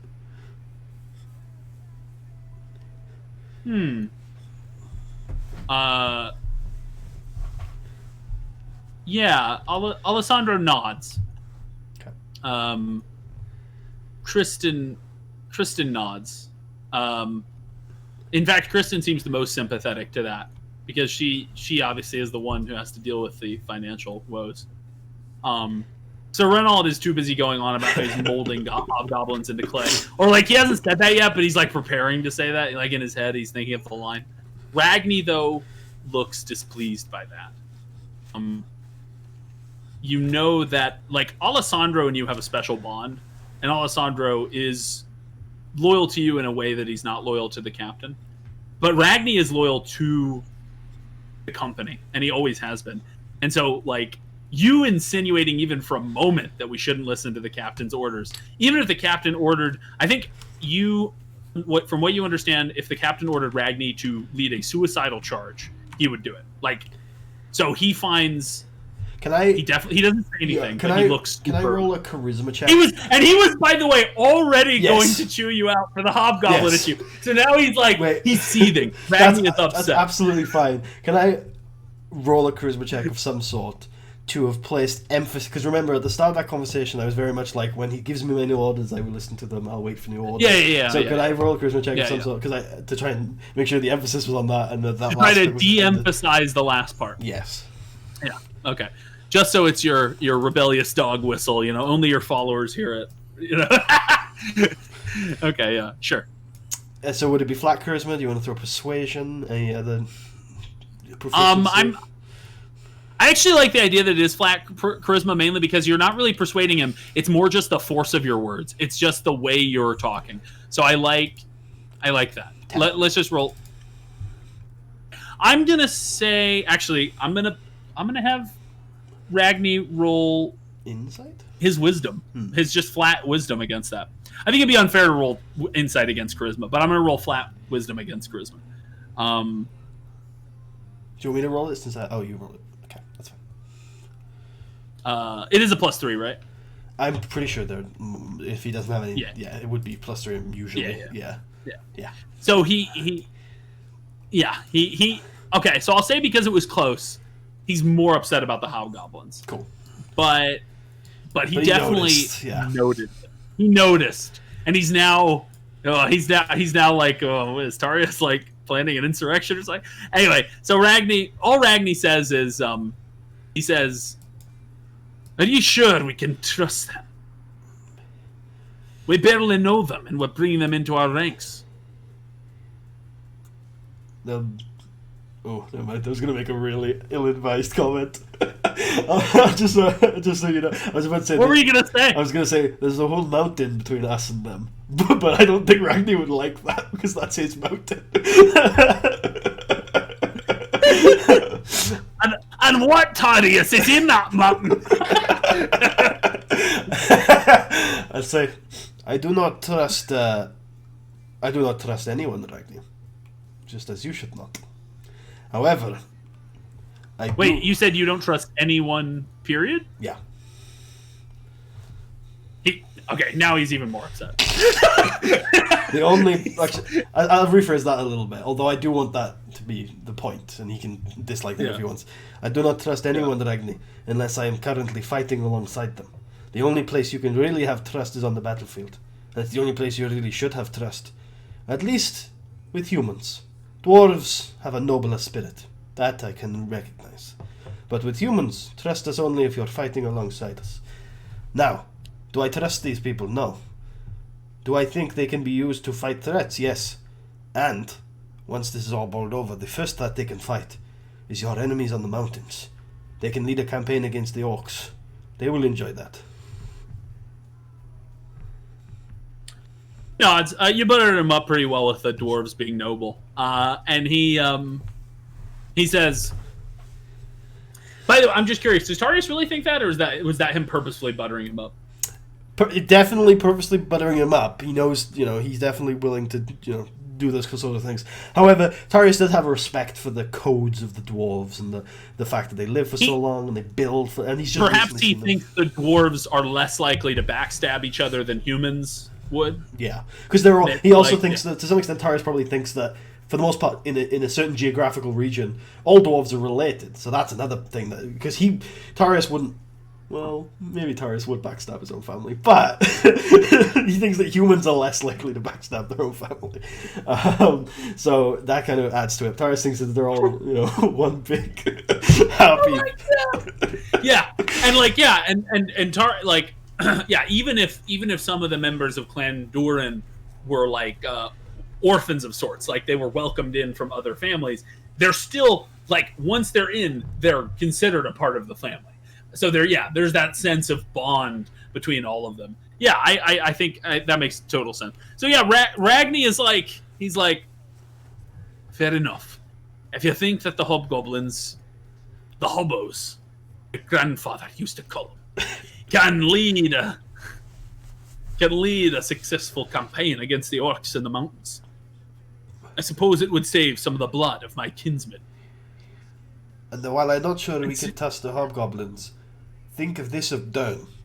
I offered him a choice, to talk or to lose his men. And he chose to talk. He is a commander. He's a warrior.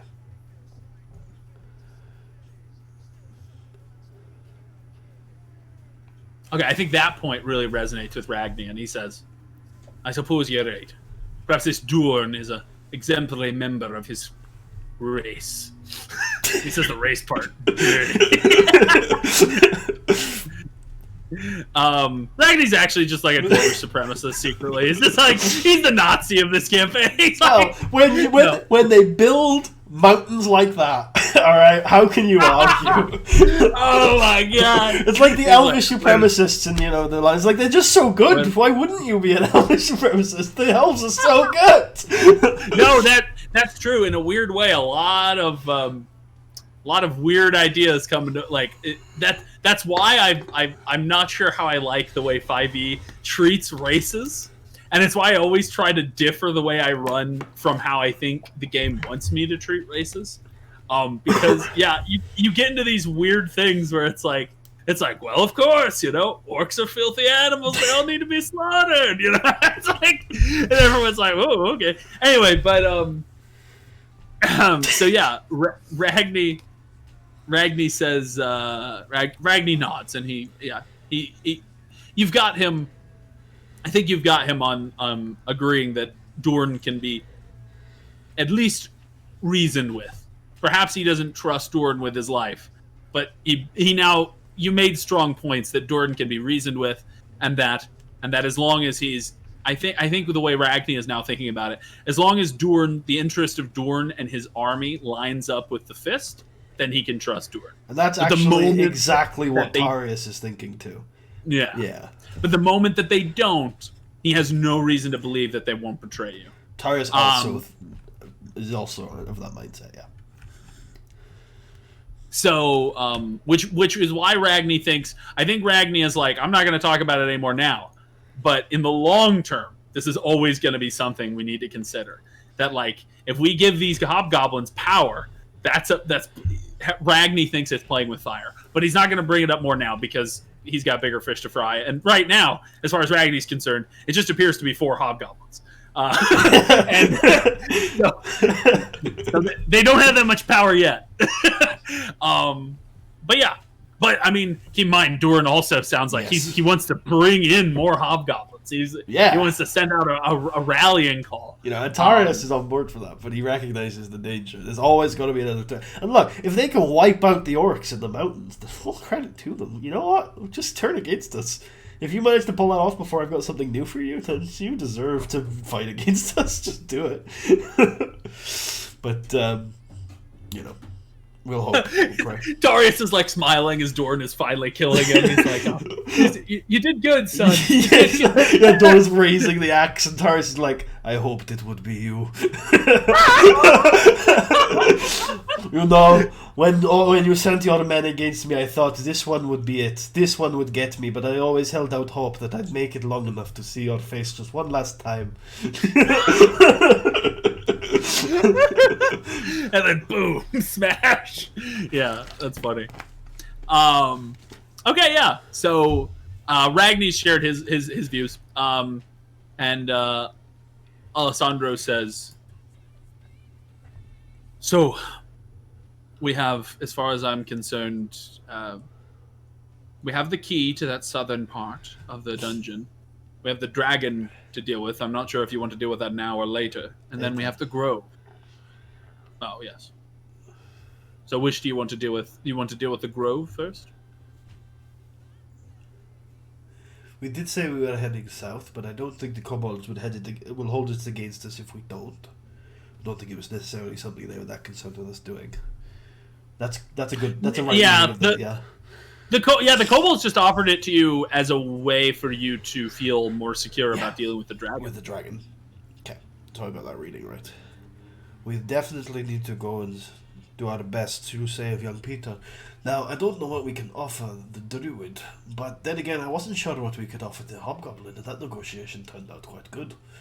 So, Perhaps. Druid, would you like to join our ranks? He wants power. I know a mad wizard. Peter is friends with the mad wizard. His return could make the wizard more likely to speak with the druid. They could share notes. I bet that the wizard wants to become a lich. And I'm sure that the druid wants to become a vampire. I'm sure that they could work together. But I also... I don't know if we know the druid wants to become a vampire. Also, I do not know what the lich is. So... what is a lich? I do not know. You wouldn't know either because, it takes a wizard to know what a lich is. Wait, fuck you, I know what a lich is. I should stop speaking in Tarius first because I am just thinking about this stuff is funny. I do think that's actually a decent line, maybe getting him in contact with that mad wizard guy. Yeah, I think Kristen says, certainly whatever is going on with that tree, though, from what the hobgoblins said, he's obsessed with it. Ah, true. Also, it would be good if we could get him out of here somehow. Maybe we should kill him. I feel like that's going to be very difficult, but it probably is the best solution. Oh, but he controls the twig blights and the undead. That could be a problem. Negotiation, I think, is the only way, actually. Unless we could kill him very underhandedly. He is just a man. Or woman. Or man, yeah. He is just human flesh and blood, though empowered perhaps by the vampire. Yes, unless he's a vampire now. Oh, I didn't even consider the fact that he might have been a vampire now. Oh, if in that case, we're absolutely fucked. We definitely need to negotiate. Yes, we can't kill him. But I'd like to kill him. Maybe we could set the dragon on him.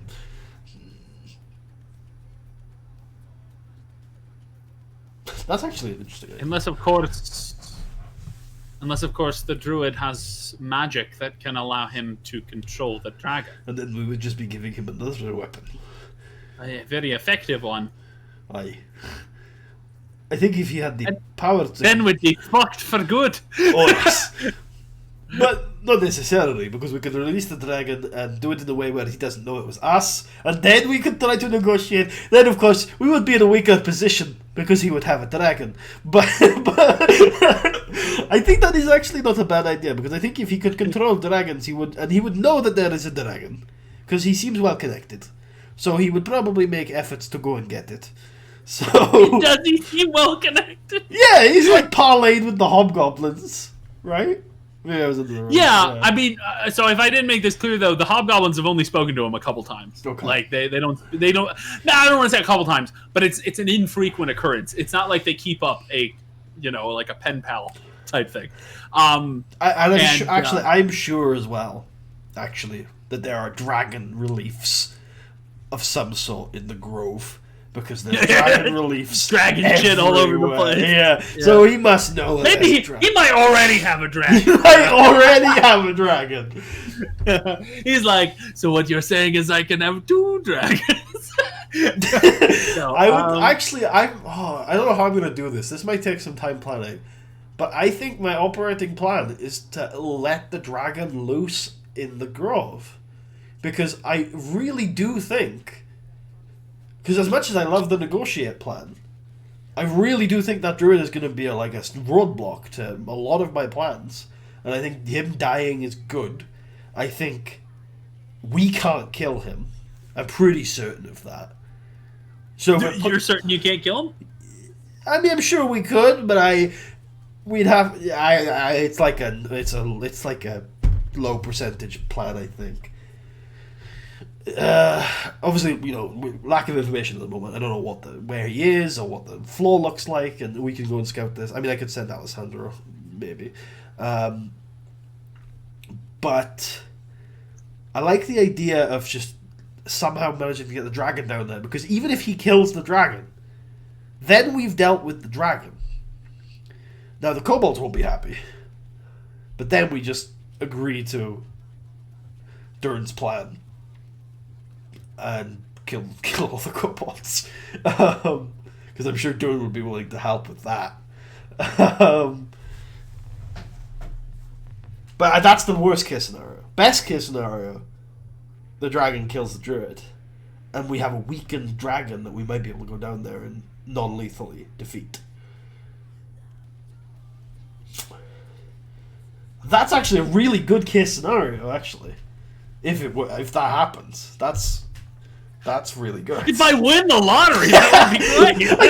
No, I mean, no, I'm Yeah. not saying it's as unlikely as the lottery. I'm just saying it is funny to be like, the best case scenario is pretty good. well, when you're making these sorts of plans, you've always got to think this way, because sometimes you'll be like, okay, what's the best case scenario? And it's like, it's fine, right? But it's not worth it. You know what I mean? When you actually think about it. But then when you've actually got a best case scenario, it's like, oh, all the problems are solved. Yeah, it's probably worth pursuing this line. But it's also important to try to figure out what the chances of this. Because if it's Well, I think if it... Yeah, well... The chances of it succeed... I have to figure out where the dragon is. I have to figure out how to get it onto the bottom floor. I asked Kristen if she can just gate it. Use the spell gate to take it from...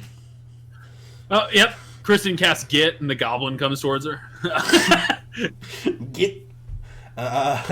Git. Yeah. Oh, he just got... It's a 5th level spell. Cool. Is it? Really? That seems low. No, I'm just kidding. Oh, gate. I thought you said gate. I thought you were looking at gate. I think gate's like a 9th or 8th level spell or something. But, yeah. Or do we just want to go dungeon crawl down south? For some fun.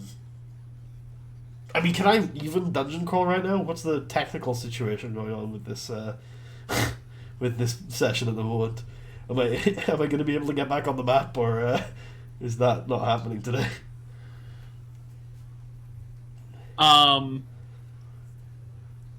Wait, so the question was, how can we get the... Yeah.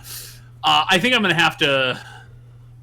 Well, I will say this. I think this was kind of a resolution just now. And we have been playing for about 2 hours. Yeah, I'm fine with ending it here. I was going to say, if you do want to go into the Grove level, I was going to recommend that... I'm actually... Okay, wait. Let's... I doubt it's going to... We're also reaching the point where Tarius might choose to retreat. Because I believe... we are... You're probably getting close to 3 hours if that's what you were tracking. I think we're over 3 hours. I'm intrigued though. What is this 3-hour distinction? Why is this important to Tarra? At 3 hours, he has an hour to get out of the dungeon, and then 2 hours to get back to White Peak, and then having an 8-hour strenuous day. Yeah. Gotcha. So yeah, I think actually at this point, so he doesn't like the idea of traveling at night. Then is that what you're basically saying? No, but I don't. I assume you're not going to have it. Well, you can only. So, if I go beyond 8 hours of travel, I start making con checks against exhaustion, right? I assume you're not going to count these 4 hours as travel, but if you do, then there's that. And even if you don't, I think just as a human, you wouldn't want to go more than 8 hours traveling or dungeon delving. Probably. Yeah, so I won't strictly count these. Yeah. But especially because like there's been several cases where you guys have spent like 10 minutes doing something that wasn't intense. We also did have 1 hour where we didn't do anything. Yeah. Yeah. So I'm mechanically not going to penalize you. I'll penalize you when it gets to the point where you haven't slept, right? But I like the idea that narratively Tarius is obviously very, like, maybe if Tarius was a barbarian with 20 con, he would stay up all night slaughtering demons. But I like the idea that he's very practical and very careful and cautious, and he doesn't like the idea of expending more of his own physical vitality than he needs to. I think that's interesting. So I guess, I mean, actually, if you wanted to do a bit more play, I didn't know if you wanted to do anything back at White Peak, or on the way if you wanted to roll encounters. I don't know if you're doing that now. Oh, so you want to go back to White Peak now? I think it is time to go back. Yeah. Oh, okay, cool. It's also good because I think Tarius will feel psychologically that now is a good time because we've achieved something. We can give the woman her ring. Well, I think it's especially good in the sense that. So normally, I like. There's usually consequences for entering a dungeon, stirring it up, and then leaving, right? Because you might have situations where the monsters you stirred up regroup. Yeah. Maybe they set up traps, things like that. But the nice thing here is all of the things you've stirred up, you now have pacified in some way. Yeah. So it's not like unless some crazy shit happens, it's not like you're going to return and the goblins are going to have barricades set up and, traps, right? Because you've already parlayed with them. It would be different if you fought the goblins and then almost beat them and then left. Yeah. Because then all of a sudden the goblins now know about you. They're going to dig in. They're going to set up a bunch of spikes everywhere, right? But this is a good time in the sense that everything that knows about you in the dungeon, unless, of course, Balak is, like you said, very well connected, which maybe he is. But everyone that knows about you is pacified in some way. They're either on your side or they're working with you or whatever. So yeah, I mean, I think it's perfectly reasonable to do that. So yeah, no, we can do that. We can at least finish that off today and get you through that. Cool. I also just want to test something real quick, sure, just to see what the fuck happens. I'm gonna move your character. You're not doing this narratively, okay, but I'm just gonna move your character down to the grove level to see if what happens with the light. Okay. I'm guessing you cannot see anything. Oh wait, no, you're not even in the grove level. One second.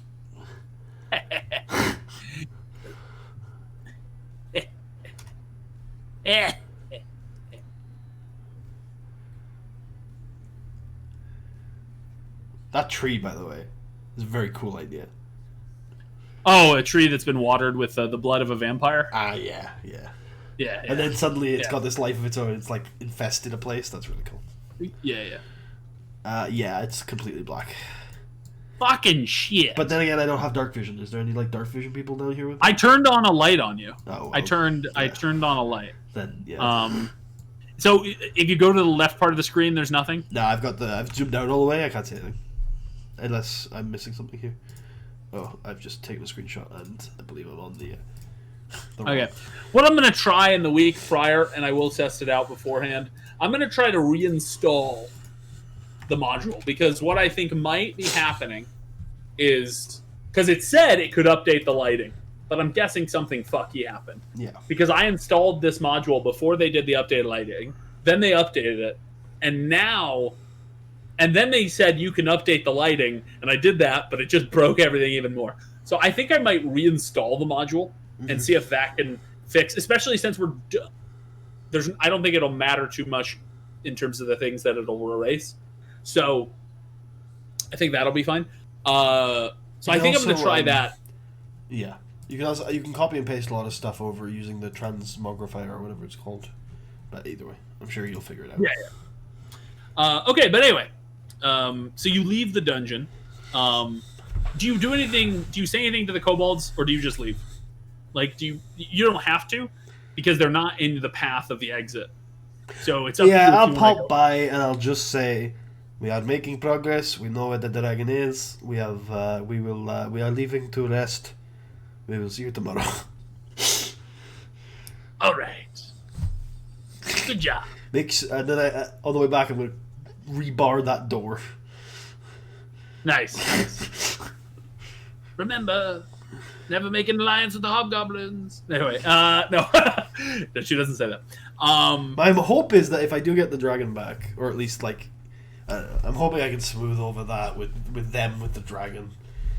Dangerous alliances. Here's hoping. Yeah, well, it's especially dangerous that you're like, look, as soon as we're gone, you can have a long war. Tarius does like war, and so do these two groups, so it seems appropriate, but I do feel the danger. But I do think there's a decent chance that when you come back, one of them will just be wiped out. Yeah, and I'm guessing that's the kobolds, and that's an outcome that Tarius is happy with. Nice. That's interesting, because Tarius wants the goblins to survive because of their strength. Right? Yeah. But he would prefer them work for him because of their strength. But interestingly enough, all of the facts have led, or all of the clues have led to the fact that the goblins are the ones killing civilians, and the kobolds are just kind of chilling. Yeah. So that's true. That does show something about the fact that Tarius cares more about strength than he does about justice, perhaps. Right? Yeah, Tarius, I don't think actually has any notion of justice. That might not be true. I'd have to think more deeply about it. He's more of a pragmatist, right? Like, he wants the raids to stop, not for any good reason, just because it's not very efficient. Like, he's a lawful neutral character. Like, he doesn't really care that much about the evil of the raids. He's just like, this isn't very efficient, so let's stop this. Yeah. Yeah. So it's not that it's unjust. It's that it's unorganized. Yeah, absolutely. Yeah. Yeah. He thinks if you're going to kill people, you should do it through, like, you should execut them, or you should be flying banners. And you should defeat them on the field of battle using proper norms of the day. Tarius seems to respect norms in the sense that there are certain things you do in a battle, and one of them is not just burning farms. Yeah. Yeah. And if you burn the farm, you better at least have a flag when you do it. If you burn a farm, you better have a flag, and you better at least try to go to the nearest castle and put your flag on it. Like, what are you doing? What's the point of burning the farm if it isn't to go to the castle and put your flag on it? That's the whole point. Yeah. Yeah. Tarius thinks that would be a loss. Yeah. No, that makes sense. So anyway, I'm gonna try fixing that. But in the meantime, so you leave the dungeon. You spoke to them. You smoothed everything over. What the fuck? What's up? Can you see the map? Yeah, it does have a weird, like, I've got a circle that I can see, and then I can't see outside of the circle. What the fuck is going on this map? Hold on, I think if I move someone, I can see more circle. Okay, somehow dynamic lighting got turned on the map. Okay, that got weird. It's just a giant hole. Anyway, so you guys leave. You head back to White Peak, or to White Vale. You're already in White Peak. You have the ring. Do you immediately deliver it to Yes. Yeah. to Sharwin? Yeah. Okay. Do you do it personally? I do. Okay. So you arrive Me at and Kristen. I'll send the rest to get the inn since ready. Kristen has met her already. I also think Kristen might be someone I take along to sensitive conversations, because Tarius can be blunt. That's also something that kind of Tarius sees Kristen as being better at sometimes. And, because Ragni is also blunt. Yeah. And Serenal is also blunt. And Alessandra's not blunt, but he also doesn't care that you are, so he wouldn't stop you from being blunt. He also, he's also a character that I think doesn't instill calmness in other people. Yeah. Whereas, so he sees Kristen as much more like a sympathetic, empathetic kind of character sometimes, and Yeah. So, I think the closest one to that out of the group might be Serenal, just because he's probably not great at talking to people, but he does at least have this sort of charisma that maybe can make people feel calmer. But anyway, so you head over to the general store, which is owned by Caru and Hukreel. And she sees Kristen, recognizes her. She says, "You are the members of the Fist. I spoke to Kristen before. Who are you?" "I am Sharwin." "Pleasure to meet you. I am Tarius Gladwin. I am the lieutenant of Tarius Fist and son of Tarius II. "I see. Well, that makes you Tarius III. "No, I'm afraid not. My sister will inherit our lands. I am the lieutenant of the Fist." "Oh, I see. Very well. I bet you want to kill her, don't you?" Anyway. Why do you think I have two swords? Says it aloud one day. No, she says, "You have returned. Do you have news?" "I do. I am afraid so far it is bad news." And I hand her the ring. She takes it, grasps her mouth, steadies herself. It's definitely a blow, but you knew going into this that she thought that they probably were dead, but it's not. Obviously, it's not good to have that confirmed. I mean, it is good. She wants closure, but Yeah. it's rough. And she takes it and she says, "I believe this is my son's ring. He was like you. He was a fighter. That was his class, I mean. Anyway." I'm surprised you can tell. He wasn't planning on multi-classing into rogue, though. Oh, I see. It's probably why he died. He didn't deal enough damage. Anyway. Did he take the protection fighting style? I almost took it myself. It's a trap. He did. Oh, poor fucker. I bet he had He did. 14 in his main stat as well. He probably put his... I bet he had 14 in his main stat too. I bet he put his highest stat into something like charisma. If you can believe it. He died. Anyway. Why do I know all this? So she takes the ring. she takes the ring and says, "Thank you. I suppose, is there no news of my daughter then?" We think we have leads, and we are not done. We are returning tomorrow.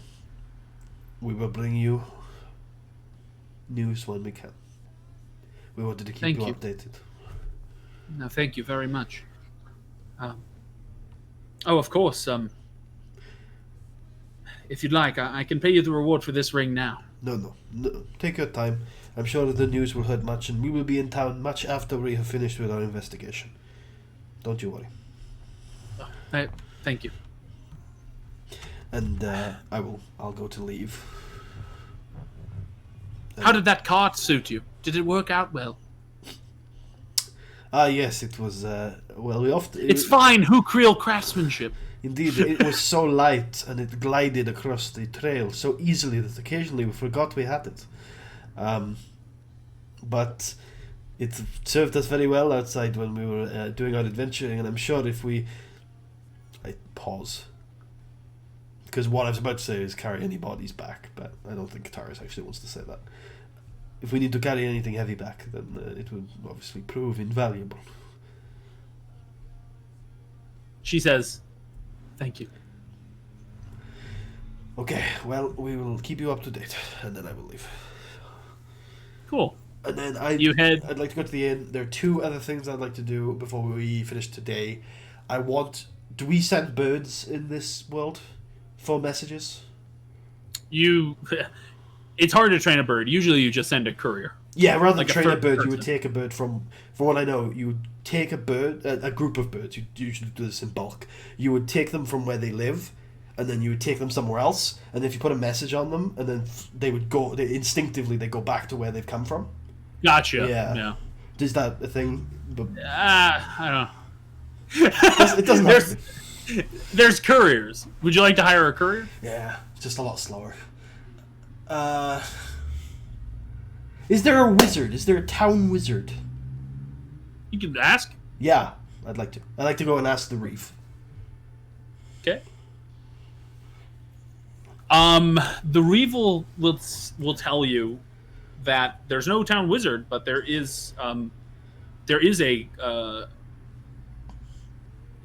you actually remember I believe this came up. He said that there used to be a wizard here, but not anymore. I don't know if that came up. It might not have. Was this one of the members of the party or something else? The four people. No, it was not. It was someone else. Okay. But he says I don't think this came there up. is one of the members of the local clergy. Her name is Dem Dem Knackle. Dem Knackle. Yep, that is written down in the book. Man, gotta love Dem Knackle. Her nickname is Corky. Corky. Okay, I'm gonna Yep. use that. I'm gonna use that. So, yeah, but he'll say, "Oh yeah, Corky is runs the local temple to." Isn't our holy person a messenger? Our herald? Isn't that herald our holy person? Or no, Rick. No. You'd have to. It's Cuthred the Grey, the chronicler. Right. He is a sort of he is a healer, and he's a religious healer. Yeah. And what's his job in the Fist as a chronicler? Chronicler. So he basically keeps a history of the Fist, of its members, of its leaders, every battle he records, every job he keeps track of, make sure it's all logged in this big book called the Chronicle. And also he also is in charge of amending the company charter if need be. Basically, the contract that all Fist members are held up to. So if ever there's a vote to amend the charter, he's the one who writes that. Gotcha. All right. Well, I will ask the Reeve. I will say, I am unfamiliar. Would the clergyman be able to help me with sending a message, much like a wizard would? Or is that not going to be helpful? I believe you'd have to ask her. Okay, I will. I'll go find Corky. Yeah. So Corky is a female gnome. Oh my. No wonder she has a weird name and a weird name. Now it all makes sense. She is a priest. She's not a goblin. She's what? She's not a goblin. She's not a elf. She's a gnome. Yeah, but Corky is a priest of, I think. Let me check my notes. The god of death incarnate. God. Bow down before my wrath. Nope. She is a god of Rekion. The almighty of timekeeper. reckoning. Oh, timekeeper. Okay. So Rekion is the goddess of time and the plane of limbo. So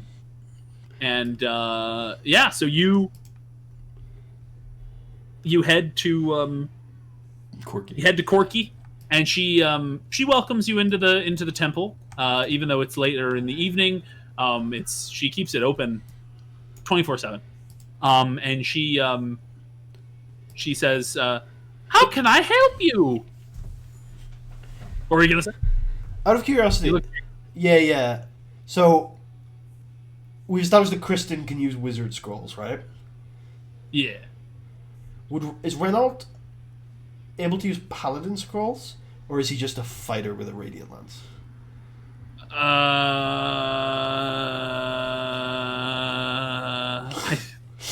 Yes. Fighter. I would allow Sir Renault to use a paladin scroll. Ooh, interesting. Okay. Cool. Alright. Anyway, she says, how can I help you? I say, I am Tarius Gladwin Jr. I am told you are the foremost magic user in this town. I am looking for someone to send the messages for me. She nods and says, normally people come here to be healed, but... No. They tried all of that shit on me when I was a baby. They told me it was impossible. What? Point at the gaunt skin and the thin... She looks at you and says, oh dear, you are... Yes, they tried it all. They told me they cast, what was it called? Greater Restoration on me. Didn't do a thing. Oh, that would not do anything for this. Clearly you have been cursed by the gods. They tried to remove curse too. Didn't do anything. Apparently I was just born this way. Although I suppose that's a bit of a curse by the gods in its own way, huh? She says, that's what I meant. I see. I'm not talking about the mechanical curse. Oh, I see. Anyway, she says, I actually like to think Tarius would be pretty familiar with healing magic, because I think that would have actually happened. Like, he probably would have had all the clerics in the land that they could afford, and we're quite rich, right? Would be like, can we please heal our baby? And they kept me alive. I bet if Tarius had been born poor, I bet he would have died as a kid, as a baby. I bet it took some seasons. I think we actually brought that up, because you had, not only did you have the access to medicine, but you would have also had access to the advanced nutritional science of the day. You know what I mean? Like the average peasant doesn't know what they're supposed to eat to keep them to be very healthy. They just sort of eat whatever they can. Whereas you would have had the nutritional science of the day, which is probably pretty rough, but it's at least something to help keep you alive as well. I've just thought of something. What if during his very early years, before he was 1 year old, they actually put an amulet of health on him?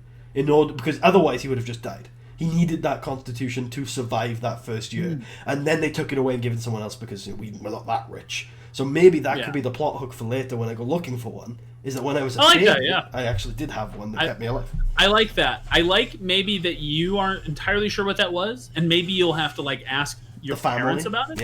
Yeah. Because obviously you were a baby, so like. Yeah, so maybe maybe they've told me that they used this artifact to get me through my first few years, and Yeah.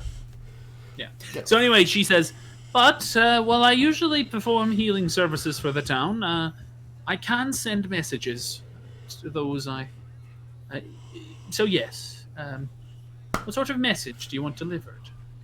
Excellent. I need 2. The first is to Moordrake, and it is to... I've forgotten his name. It's Captain Redmoore. It's the Captain Richard Redmoore of Moordrake. The second is to the head of Clan Grimm.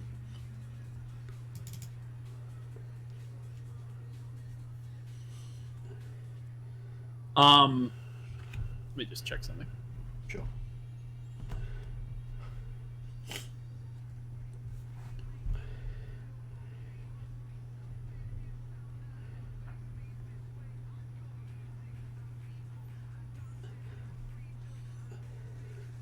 Oh, interesting. What's up? Does she have sending? So she has sending. So I'm pretty sure that she's gonna have to send it to other people she knows that can then carry on the message. I don't think so. Check.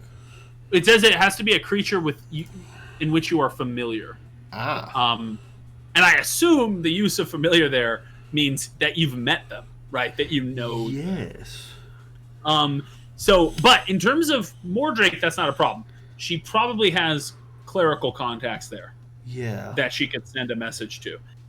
In terms of the mine, I'll probably roll to see if she knows something. Oh, I didn't know sending was just on the cleric spell list. Interesting. I thought this was like an Arcana Domain cleric or something you've thrown at me, but it's actually on the cleric spell list. That's really useful. I didn't know that. Yeah. Cool. I've had lots of cleric. I actually probably in my games have had more clerics use it than wizards. It's because it's one of those spells where like if there's a cleric in my party, the wizard often won't take sending because they're like, well, if we need to use it, the cleric could just prepare it. Well, also clerics don't need to choose. Yeah. I mean, they have to choose in the morning, but like usually sending is. In some situations it's an emergency, but usually you can. It's not an absolute emergency. So anyway. But I guess actually I'm going to check something real quick because I believe in scrying it has like definitions of familiarity that might.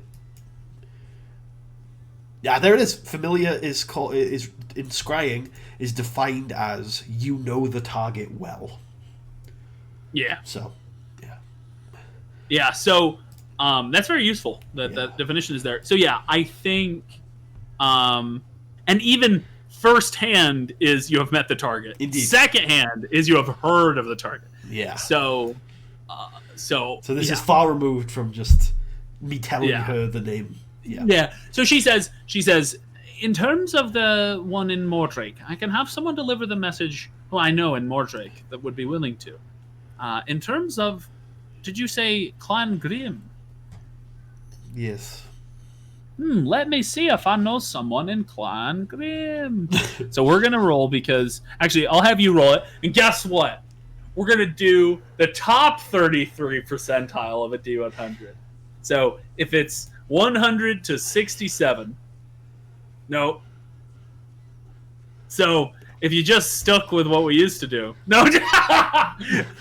No, every time we that's not how probability works. Stop smiting me, gods. The mighty timekeeper has smited me. Okay, so that's not how probability. This shouldn't be happening. I mean, anyway. So next time we'll do the middle 30. No, we do the top. We stay top. Okay. Okay. Yeah. So he's. Does she have a She plan? said, actually, an interesting thing about probability. I'm pretty sure that in anything with a probability, if you're changing the selection, like if you're changing your range, that adds randomness to it.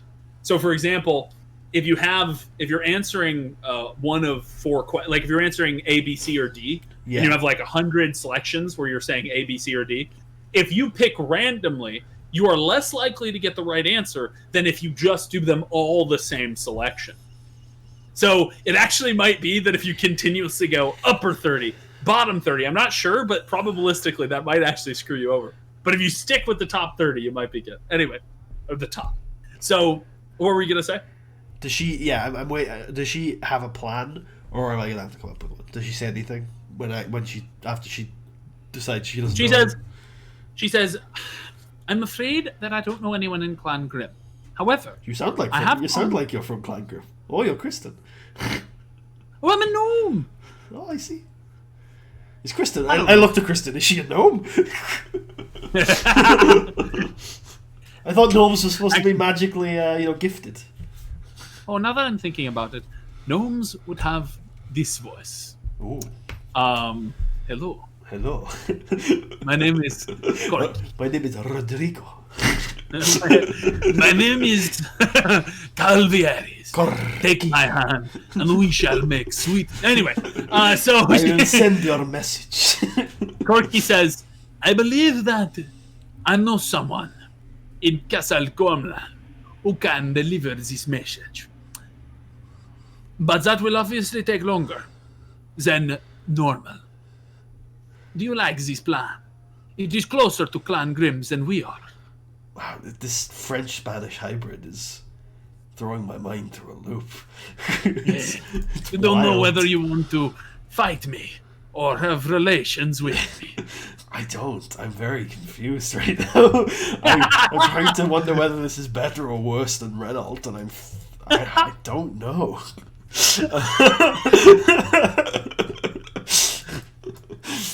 I can't Feel my bicep. No. It's grim. She's probably going to charge me per message. If we have someone send a message to Gormland to send riders out, that's probably quicker than sending couriers out. Or we can just do the 2 messages, one from Gormland to Grim. Actually, Gormland to Grim is relatively short compared to the other side. So yeah, I'm going to agree to that plan. 1 to Moordrake and 1 to Gormland to go to Clan Grim.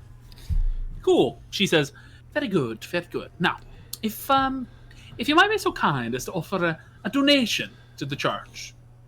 Of course, how much? Oh, well. Yeah, people give different amounts, but at 20 gold would would be excellent. Oh.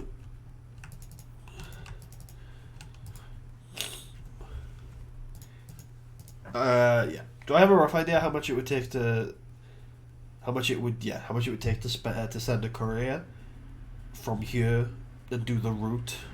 And also, a courier is allowed into Clan? I assume they are. Anyway, I'll ignore that question. You're asking how much would it cost to pay for a courier instead of paying for this? Yeah, because the courier would get to do the route. Wouldn't have to send 2 couriers, right? Because the route to Moordrake. Yes. Yeah, you would just have to send. Yeah, the courier is basically charged by the mile, not by the message. It's like 2 copper per mile, right? Let me check. It is 7,000. Is this accurate, by the way? No, it's definitely not. No. Don't trust it.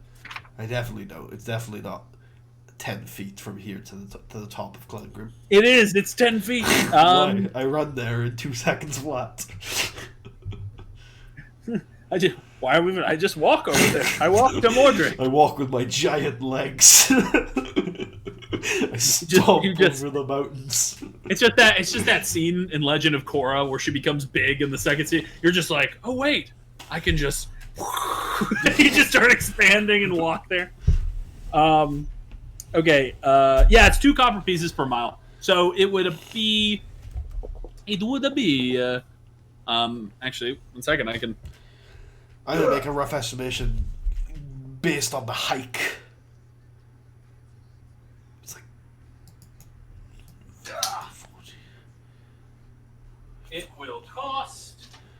I bet it's like 120, 130 maybe. I'm getting. Oh, you got your headphones on. I thought I was alone. I can hear you. I 200 miles. 200. I estimated 130, so I was a little off. So it'll be 2 silver Right. to send a courier. Then I will look to Kristen. Wait, did I just calculate that? No, 2 gold. Wait, no, it's 4 gold to send a courier, right? Because it would be 200 miles would be 400 copper, which would be 40 silver, which would be 4 gold. 4 gold. So yeah, it'll be 4 gold to send a courier all the way to Castle. Actually, so all the way to Moorland. Yeah. And he'll deliver the 2 messages, whereas it would cost 20. well 20. Yeah. Yeah. Did she say 20? Yeah. 20 gold to send both sendings. The implication is if you just want to do one sending, it'd be 10 gold. Yeah. I look to Kristen and I say, well, actually, yeah, Ragni's not here. I don't think actually Ragni would care that much about these logistical games that I'm playing. I'll look to Kristen, who I think does care, and say, how pressing do you think this information is to the captain? Now, which information are you delivering to the captain? That we have allied ourselves with a set of goblins and a set of kobolds. Oh, yeah. But we think we She can says- accomplish the mission. Also, if we were doing, and I'm going to tell this to Kristen, and I'm going to make sure. Are we in a private room right now, with the cleric? Well, you're with Corky, but yeah, there's no one else here. Right, that's fine. Corky's fine. Corky can hear this, I think. Corky's like, Yeah, Corky. no, I tell Kristen, if we use sending, we will tell the captain that somebody paid the hobgoblins to kidnap the Baron. If we send a Nice. courier, yeah. we will not be sending that information. Oh, by the way, did you ask the Grun who paid him? It's not Grun. Durin. Durin. Did you pay? Or not? Did you ask I Durin? told Durin that if we recover Peter, that information will be essential to establishing the relationship. Gotcha. But I didn't ask for it at the time. Yeah.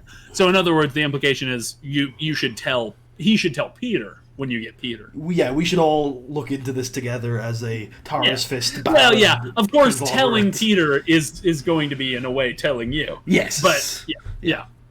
Of course. But yeah, so you okay, so you want to tell him that someone paid the goblins to take him, and that We're working with the goblins, we're working with the kobolds. and then you're working with the kobolds. We think we can He's accomplish like, the mission. kobolds. So I'll tell Kristen that. We're going to say, we're working with kobolds, we're working with hobgoblins, we're making progress. I guess if we send a courier, we won't say we think we can get our mission successful, because to some extent Tarius is now because Tarius has been suspicious for a little while that the mission wasn't intended to be a success. So we're not. If we send a courier, we're not necessarily going to say it's going to be a success. We're going to say we're making progress. If we send We're making progress. yeah. If we send in, we're going to tell them the same thing, kobolds and goblins, but think we can succeed, and that the goblins were paid. And then I'll also tell Kristen, although this doesn't matter so much, that the message to Clan Grim is going to be to start working on that ring. And that I will pay them for the construction cost when I'm there next. Yeah. What do you want the ring to be made out of? Silver or gold? Ooh. Or something else? What was the one I gave to Thingy? I just gave It was back. gold. Then yeah. Oh no, wait. No, it would have been silver. Oh, that's silver. Yeah. It's a replacement. Okay. Mine's made yeah. out of gold, right? Or is mine made out of silver? It depends on whether you think your family would have paid for gold or silver. Oh, I think the idea. I think I remember our family was like. Your family are minor nobles.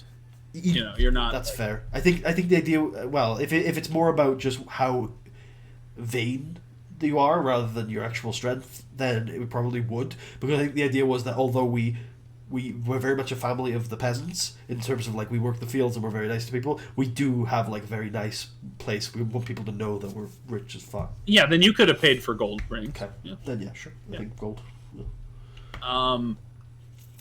Yeah. So you cool. So you have a gold, but this is a silver ring. Anyway, so you commute. So yeah, you want to and you're asking Kristen what she thinks. Kristen says, "Well, I personally think that it would probably be best to kill them all." No, I drink the potion. No, instead of drinking the potion, I throw the jar of potion into my mouth and crack down on it. Oh God! I don't have time to drink, Christian.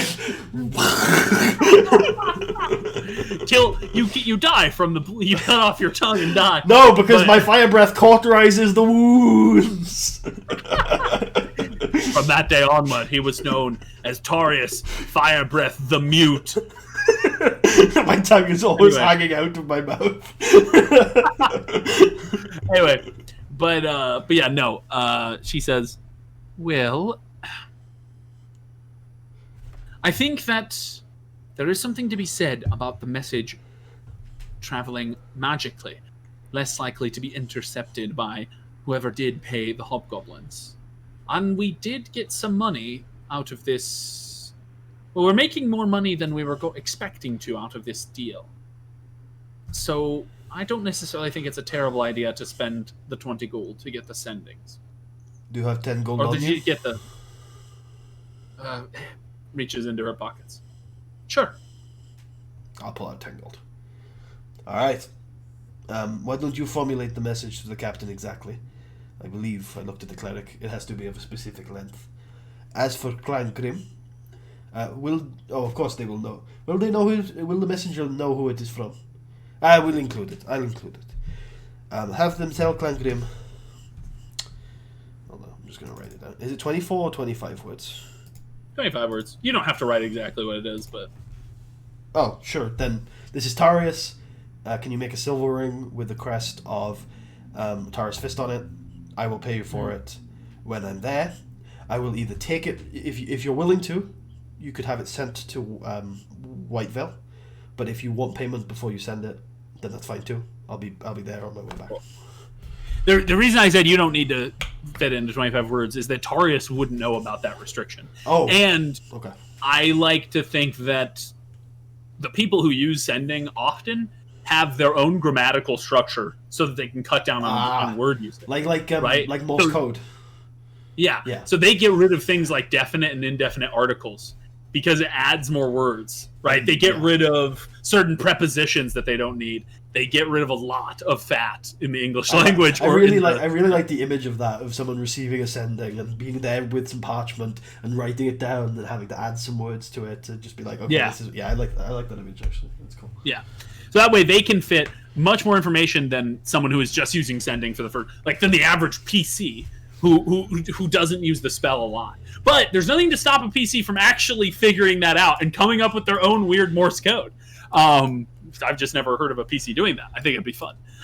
So yeah, you see her. She takes the gold.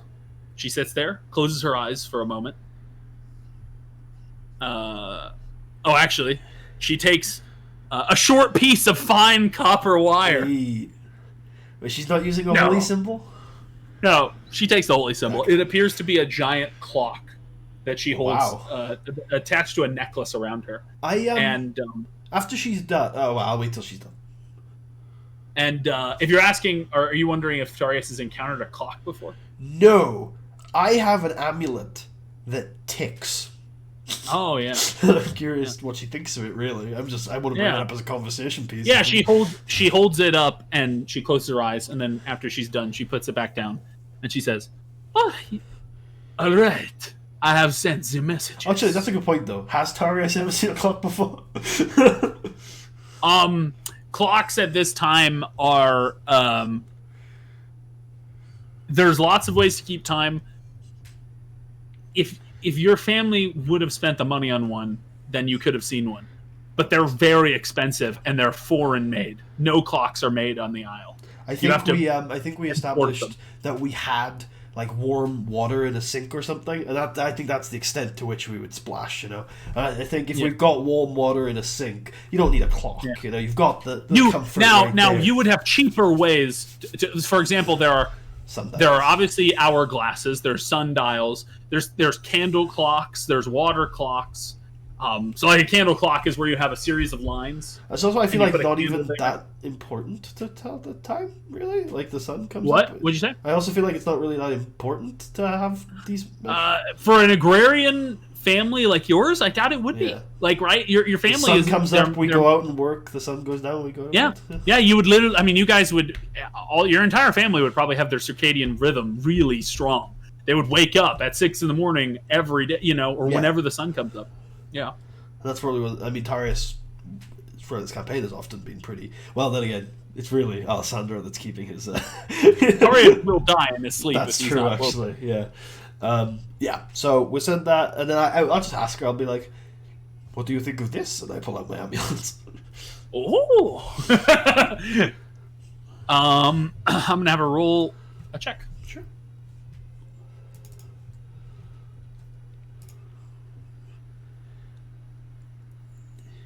It is finely constructed, that is to be sure. Huh. Magical. It is, strange. Occasionally, when I'm hunting, if I hold it very tight, and I think on the rhythm it creates, it calms my nerves, and the rhythm, the tick, if I shoot just as a tick comes in, perfectly, it's often more accurate than if I had just shot without listening to it. But it's strange, it doesn't happen all the time. Only once every day or so, if I bother to do so. I don't hunt every day. But when I was out there for a couple of days, I noticed that it would be on a daily sort of rhythm of its own. She says, I do not... That is very fascinating. Oh, wait, that's not her voice. That is very fascinating. I have not in myself encountered such a thing. However,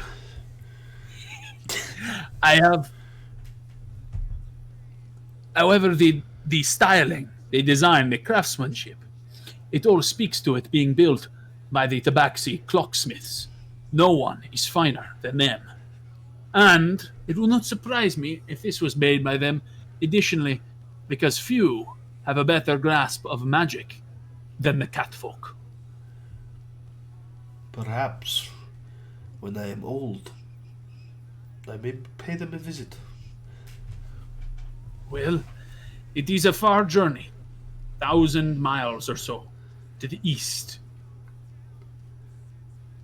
Well, interesting. Thank you very much.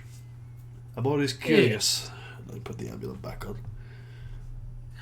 Well, it was good to meet you. And you, Corky. Yes, my name is Corky. Corky. Corky. I am a Corky. Yeah, I go to we long rest. I head back to the dungeon. I assume that's probably us for the day. That's it. Yeah. That's it. That's the whole shabam. Cool. Big boom. Yeah, that was a really good session. You did some negotiating. Yeah, it was actually way less. Oh, go ahead. It was way less combat than I thought it was gonna be. I thought it was gonna be a big old fight. I'm always fond of your obviously of our our NPC dialogues. We do that a lot, but the way you mechanically handle it, because it didn't roll any checks, of course, because you prefer to just talk it out and see how the arguments go, and that's always very different to some other people, and it's much more fluid, I guess, is the answer. It often feels more satisfying. So yeah. I mean, I will use checks sometimes. Yeah. Generally when I use a check is when I see a real reason why a person would not want to do something the PC is suggesting. But I also think just because I wouldn't want to do that doesn't mean that they can't be convinced. And so that's when I use checks. But often there's a lot of common sense things that I don't think checks need to be made. Yeah. And in that situation, there were a lot of reasons why he was willing to talk. But yeah, no, I think that's always fun. It is. I mean, dialogue within RPGs. I think this is my favorite part of them. Yeah, that I get that feel whenever I play with you or run for you for sure. I mean, it's the most make believe part of D&D. It's like when you're just sitting there talking about fake shit that you can just talk about stuff for I haven't hours. played with you in a party in ages, but I like this, and I imagine you would too. I really like when you're talking in character with the other PCs for an extended period of time. Do you like that too? Oh yeah, I love when I'm a player, I enjoy dialogue just as much. No, I just mean like with other PCs rather than NPCs. Oh yeah. No, I mean it's talking with other PCs is fun because you can develop raw banter. You can develop banter, but you can also just develop relationships with them that are more organic than they are with NPCs. It feels like I'm kind of machining the relationship in a certain way. Yeah, I know right. What you mean. But with PCs, it feels like there is. I mean, obviously, there's this living person there, and so there's this awesome interaction that gets to happen. But anyway, in terms of XP, yes. Today is going to be a bigger day for sure. Let me get out my calculator. You get 7 doubloons worth of XP. Nice. I need to. You know the calculation for that, right? Oh yeah. But I needed to replenish my doubloons after the sending spell. So. Yeah, you had to convert some doubloons, as it were. So. I actually forgot to take the 10 gold out of my inventory, so I've done that now. No, I know it shouldn't, but every time I see my land vehicles proficiency, it makes me laugh. Because you think you're playing Halo? Yeah, essentially the first thing. Halo's a good one. Yeah, I see a truck or like an AV or something like that. Yeah, or yeah. Like I think Battlefield BF2 Vietnam is the first thing I'll think of. Is like just the vehicles in that game. Oh, I should play some Battlefields. I haven't played Battlefield in ages. It's a fun shooter. I haven't played it in forever. I wonder if it's still like it used to be, or whether they've changed it a lot.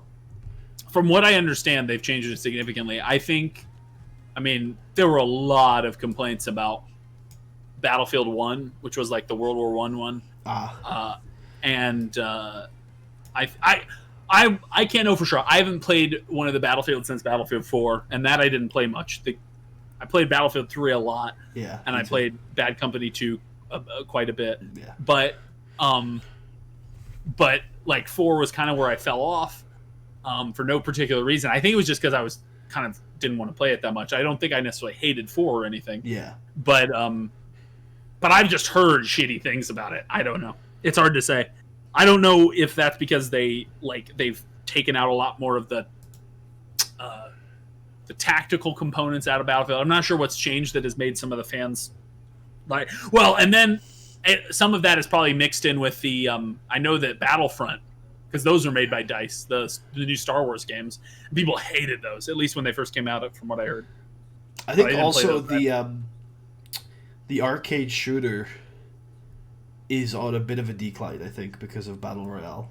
I think the player base for that. Absolutely. Well, Call of Duty legit made a Battle Royale just to keep up with the demand, which is like, I didn't even know about that. One day someone told me like what that was, and I was like, oh, it's a Battle Royale. Call of Duty made a Battle Royale. What the fuck? Yeah.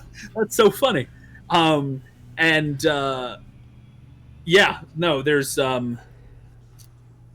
There's a sense in which Battlefield had that kind of feel of a Battle Royale, because you have these massive maps and huge battles, but obviously it's different in a lot of ways. Yeah. Battlefield was very much in the old planet side philosophy of like the big thing for Battlefield was logistics, and that was really fun. And trying to work things out with a lot of people, or trying to at least work it out with as many people as you can. Yeah, managing vehicles was a big Battlefield thing, and before Frostbite, the fact that the maps were so modular. Like before in Bad Company 2, you could level a map in a long enough game, right? You remember those old games that used to go like an hour or two? By the end of the map, every building on the map would be gone. So it's very logistical. Yeah, no, I think that there is something about that maybe people don't like as much anymore. PlanetSide 2 was also a crazy game. Yeah. That was a fucking wild game. Yeah. Anyway, does anyone play PlanetSide anymore? I think probably PlanetSide 2 still has a small community because it's an MMO, right? So it always got some people playing it, but Always got some peeps. always got some peeps. I wonder if they have enough peeps to make some fun games, though. Hopefully. They probably do, because I remember when the game was being developed, they added more maps. Because remember, all the maps were like concurrent and stuff. So I bet if they're smart, they would have downsized the game a bit back to their one continent or whatever. Hopefully, maybe something like that. I would have liked it maybe if the because they used to have 3 factions. I think if they combined 2 factions, maybe they could have made some cool stuff, keeping things pretty active. I am unsure. There were ways to downscale that game. That game was fun. Right. Well, the XP can wait, but if you give this session a name, we can get out of here. We'll never get out of here. We're trapped. I have a Twitch chess tournament to go watch, okay? And I need to sleep, so gotta get out. Okay. So I have the XP. Okay. Just so you know. Sure. You're getting XP for the combat and for I think I could. I'm not sure. You didn't say this, but I got the feeling that last time maybe that there's more of a desire for some more transparency as to what you're getting XP for. Is that true? That's or is that fair. maybe? I think it was more. The transparency isn't the main issue. I was just surprised that I had gotten so much XP in previous sessions, and I guess I didn't know what it was for.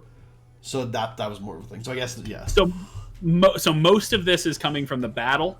And even if though you didn't kill everyone, I rule it that if you defeated a combat encounter in any way, you get, unless you completely ran away from it like a coward, you get the XP from it.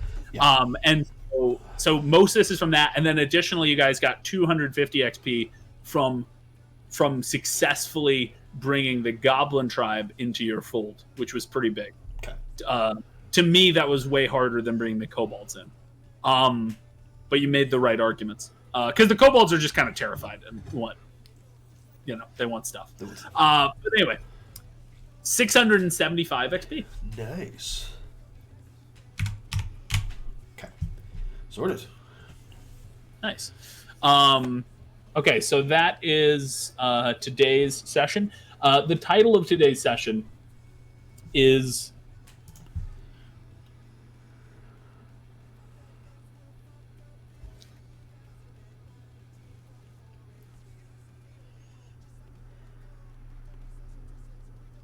A New Hobbo Army.